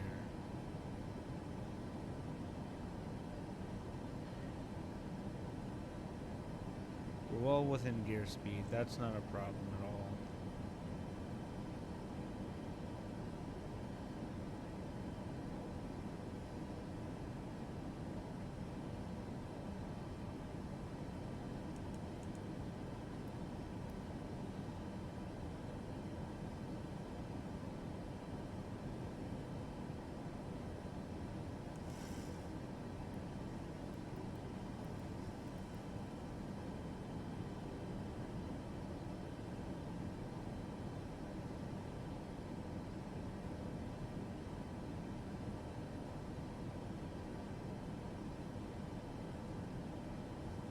Alright.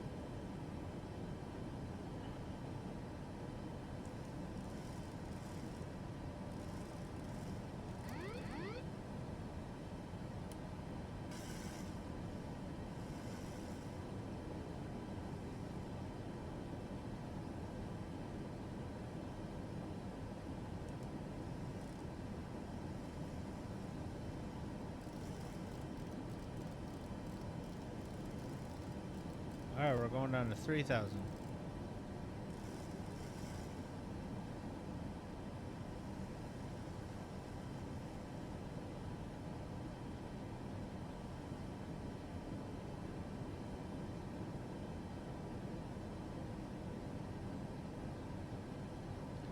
Alright.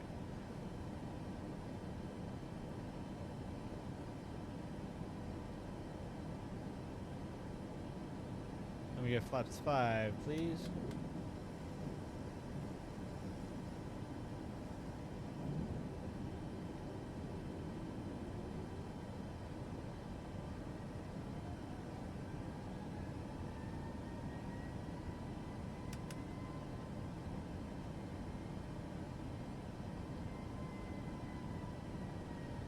Thousand feet per minute, it'd take 9 minutes to do that. Let's go ahead and get it slowed down to 160. We'll hit flaps 10.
Alright.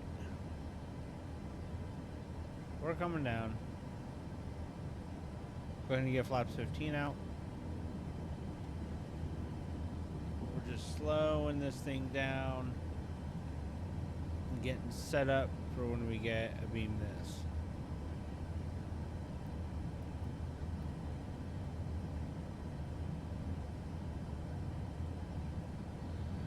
Alrighty. 160 knots, 120 is our ref or so.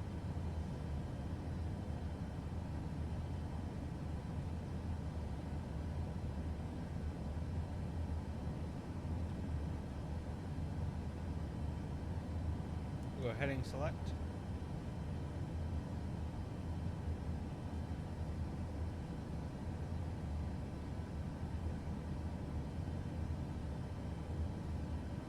Damn, that's a freaking crab angle and a half.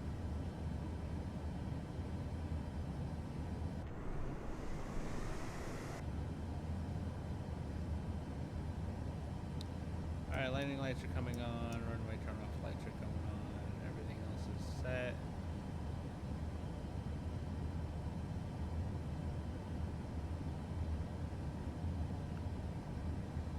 Alrighty.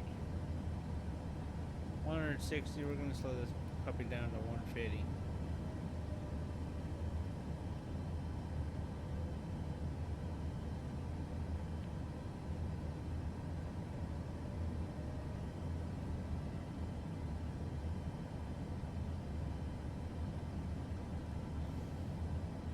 That wind is picking up too. Like, holy crap.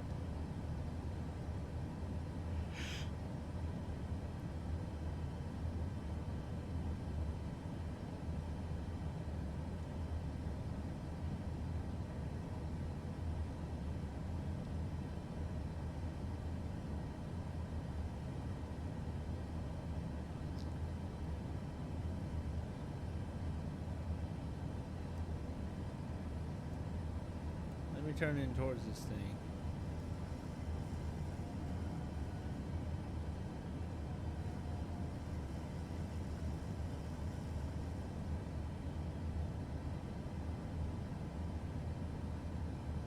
Face into the wind.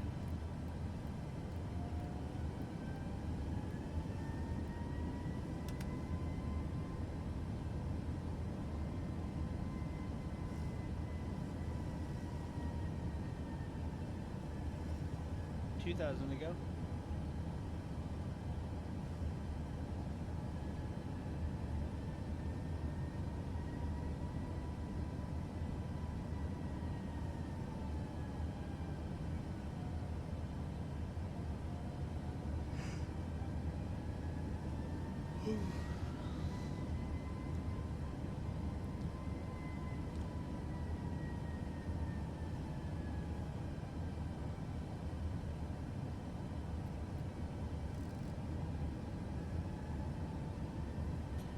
All right.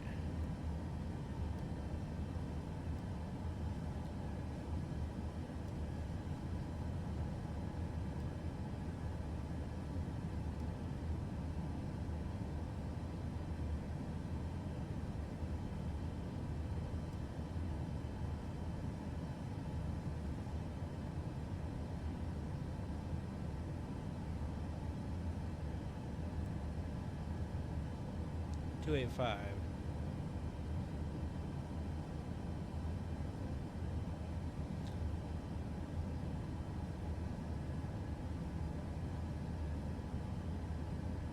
And approach is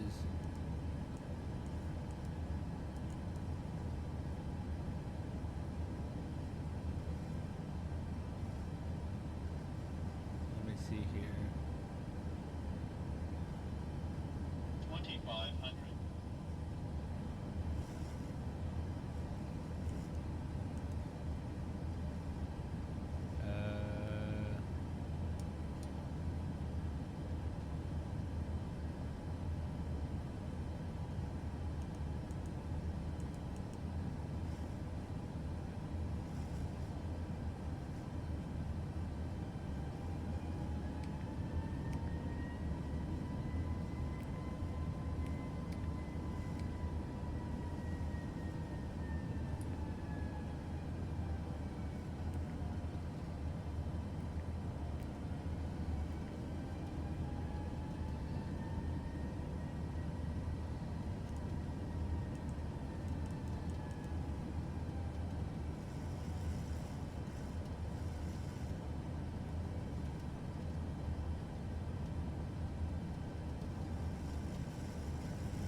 127.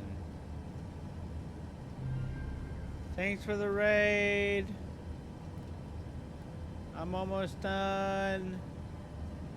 Thanks for the raid. Dropping flaps, dropping gear.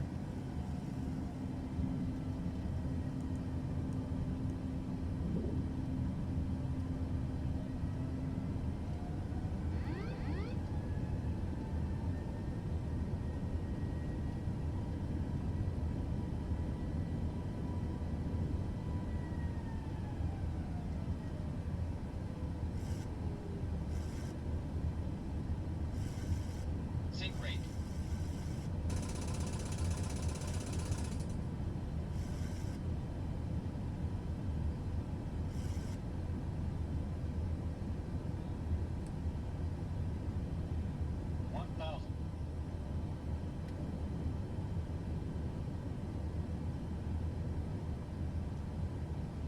You almost done? Yeah.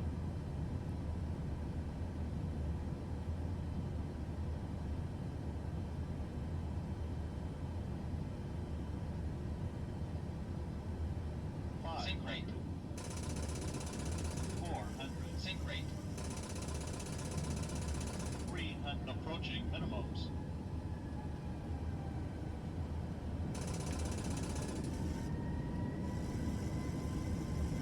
Oh, I'm gonna stall this thing so bad.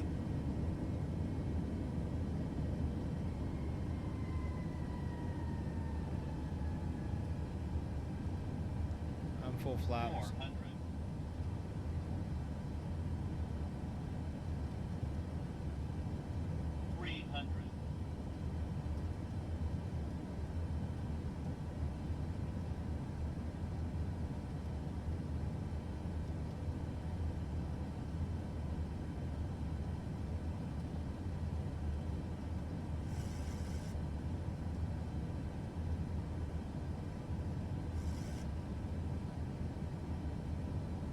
Minimum 200. Yep, we're landing.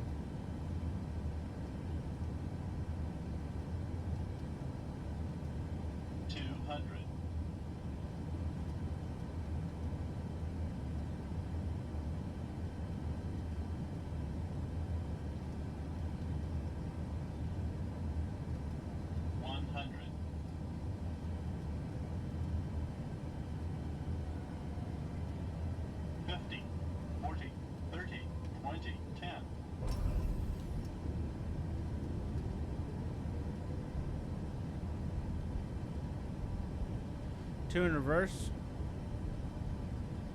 Auto brakes should be working.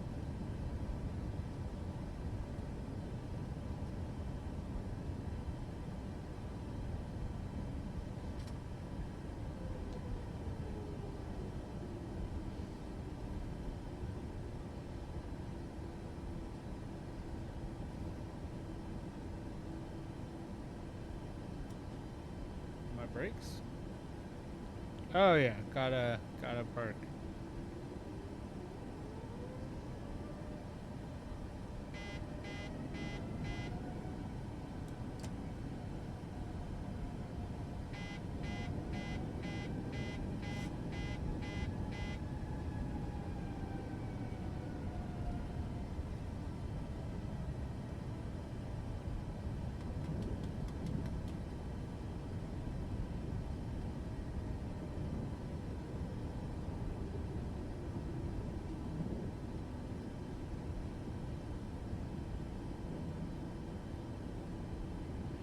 Alright. This is this one. So we should go straight across to November.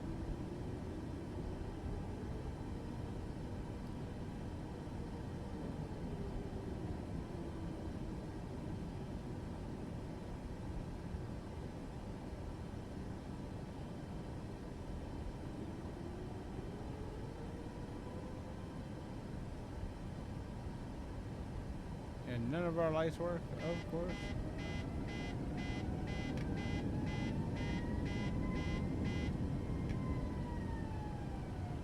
I'm not taking off. I'm rolling.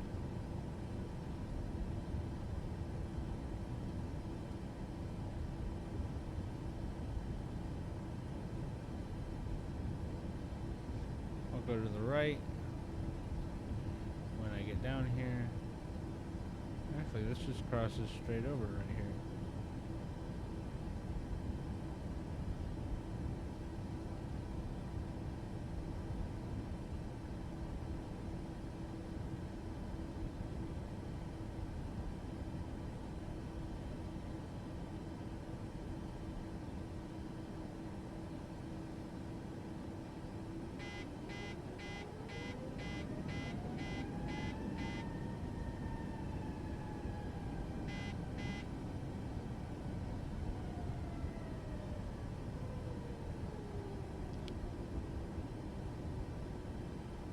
What does that say?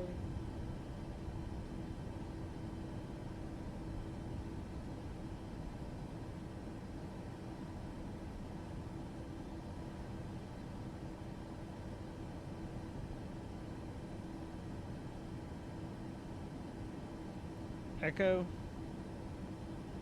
Oh, I am on Echo. I'm looking for Mike down the way.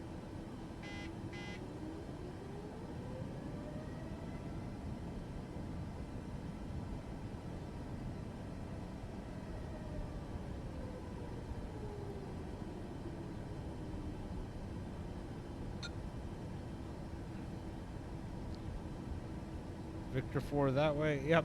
Next one should be Mike going back the other way.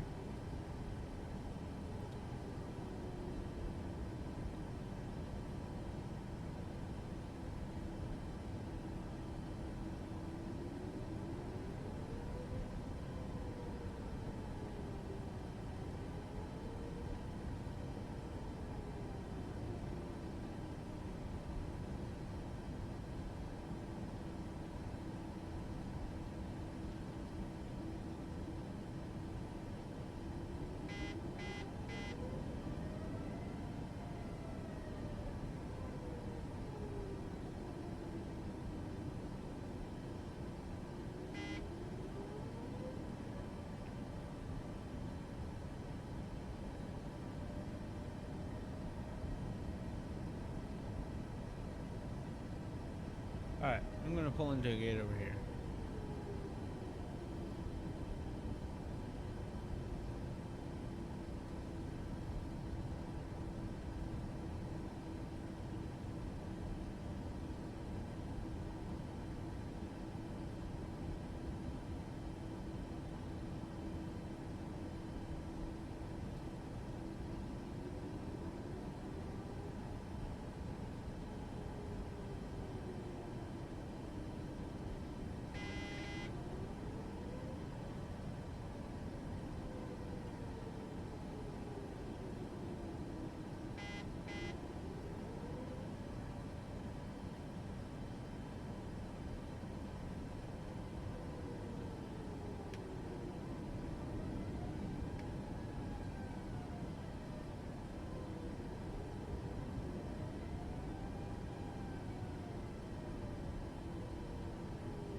Alright, let me see.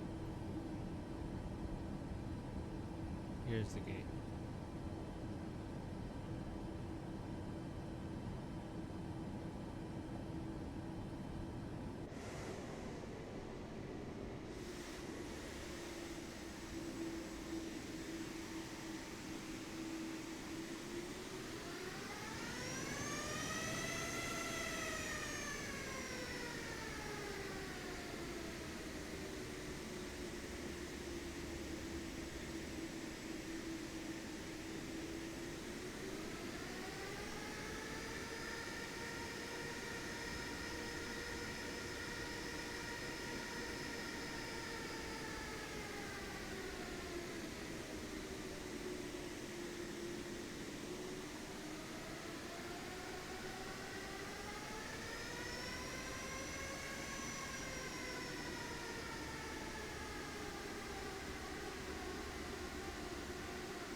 And there's the stop. Pull the parking brake.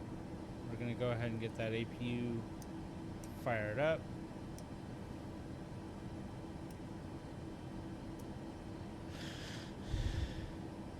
Turn all these lights off. Wing, wheel well, logo, strobe, and all that. Ground power is available, actually. Yep, APU is coming online.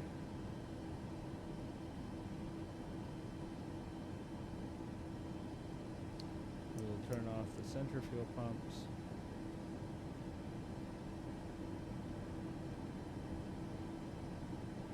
Alright, flaps are up and speed brakes are stowed. Gear is all down and set. Auto brakes are off.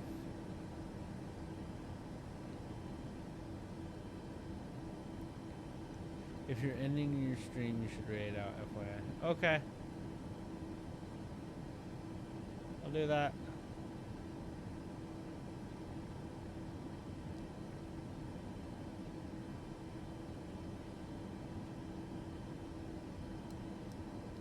Turn all of those off. Turn all the anti-ice off. We'll turn all of the window heats and probe heats and all off. APU gen should be available.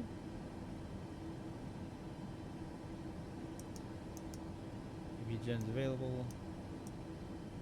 Cube leads available on the pack. And we will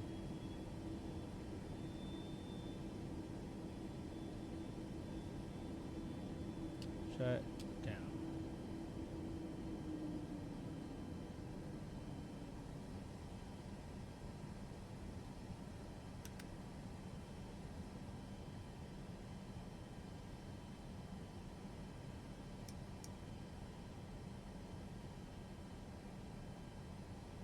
All damp off. Fuel off.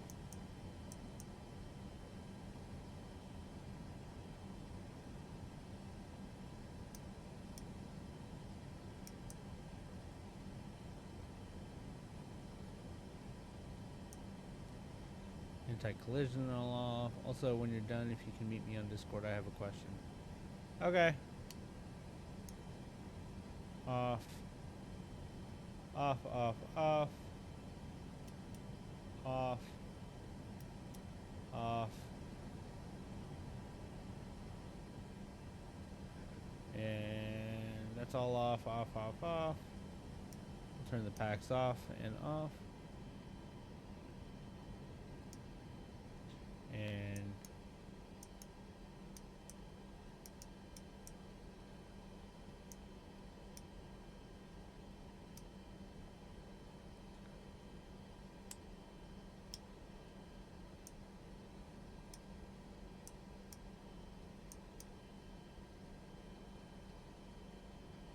everything's off.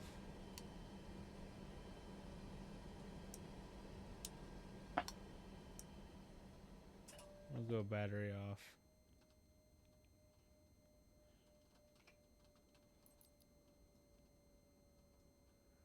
Yeah, we'll turn the battery on real quick and get that gateway pulled up.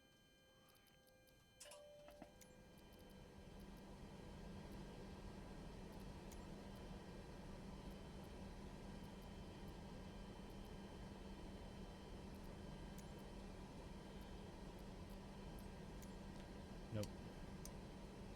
Alright, guys.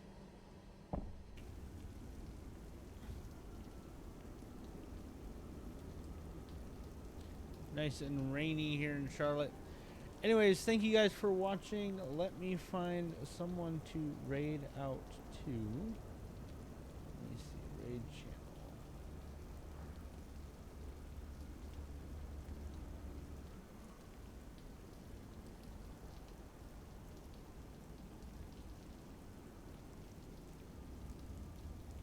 Let me see here.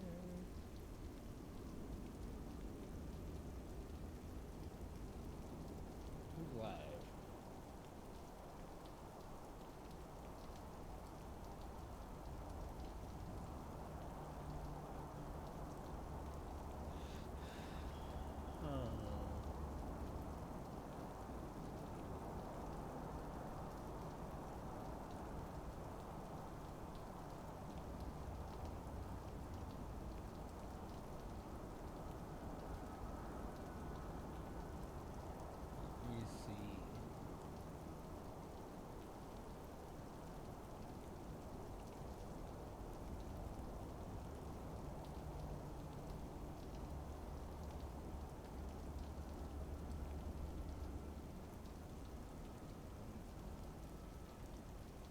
I was kidnapped. Where's the popcorn? Back to lurking. I'm Mad Hatter. I'm actually looking to raid out right now anyways, so. Lol.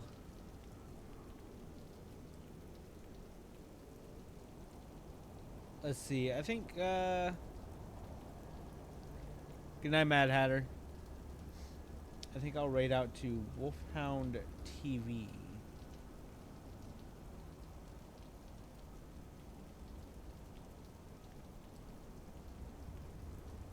Yeah, I think I'll raid out to Wolfhound TV.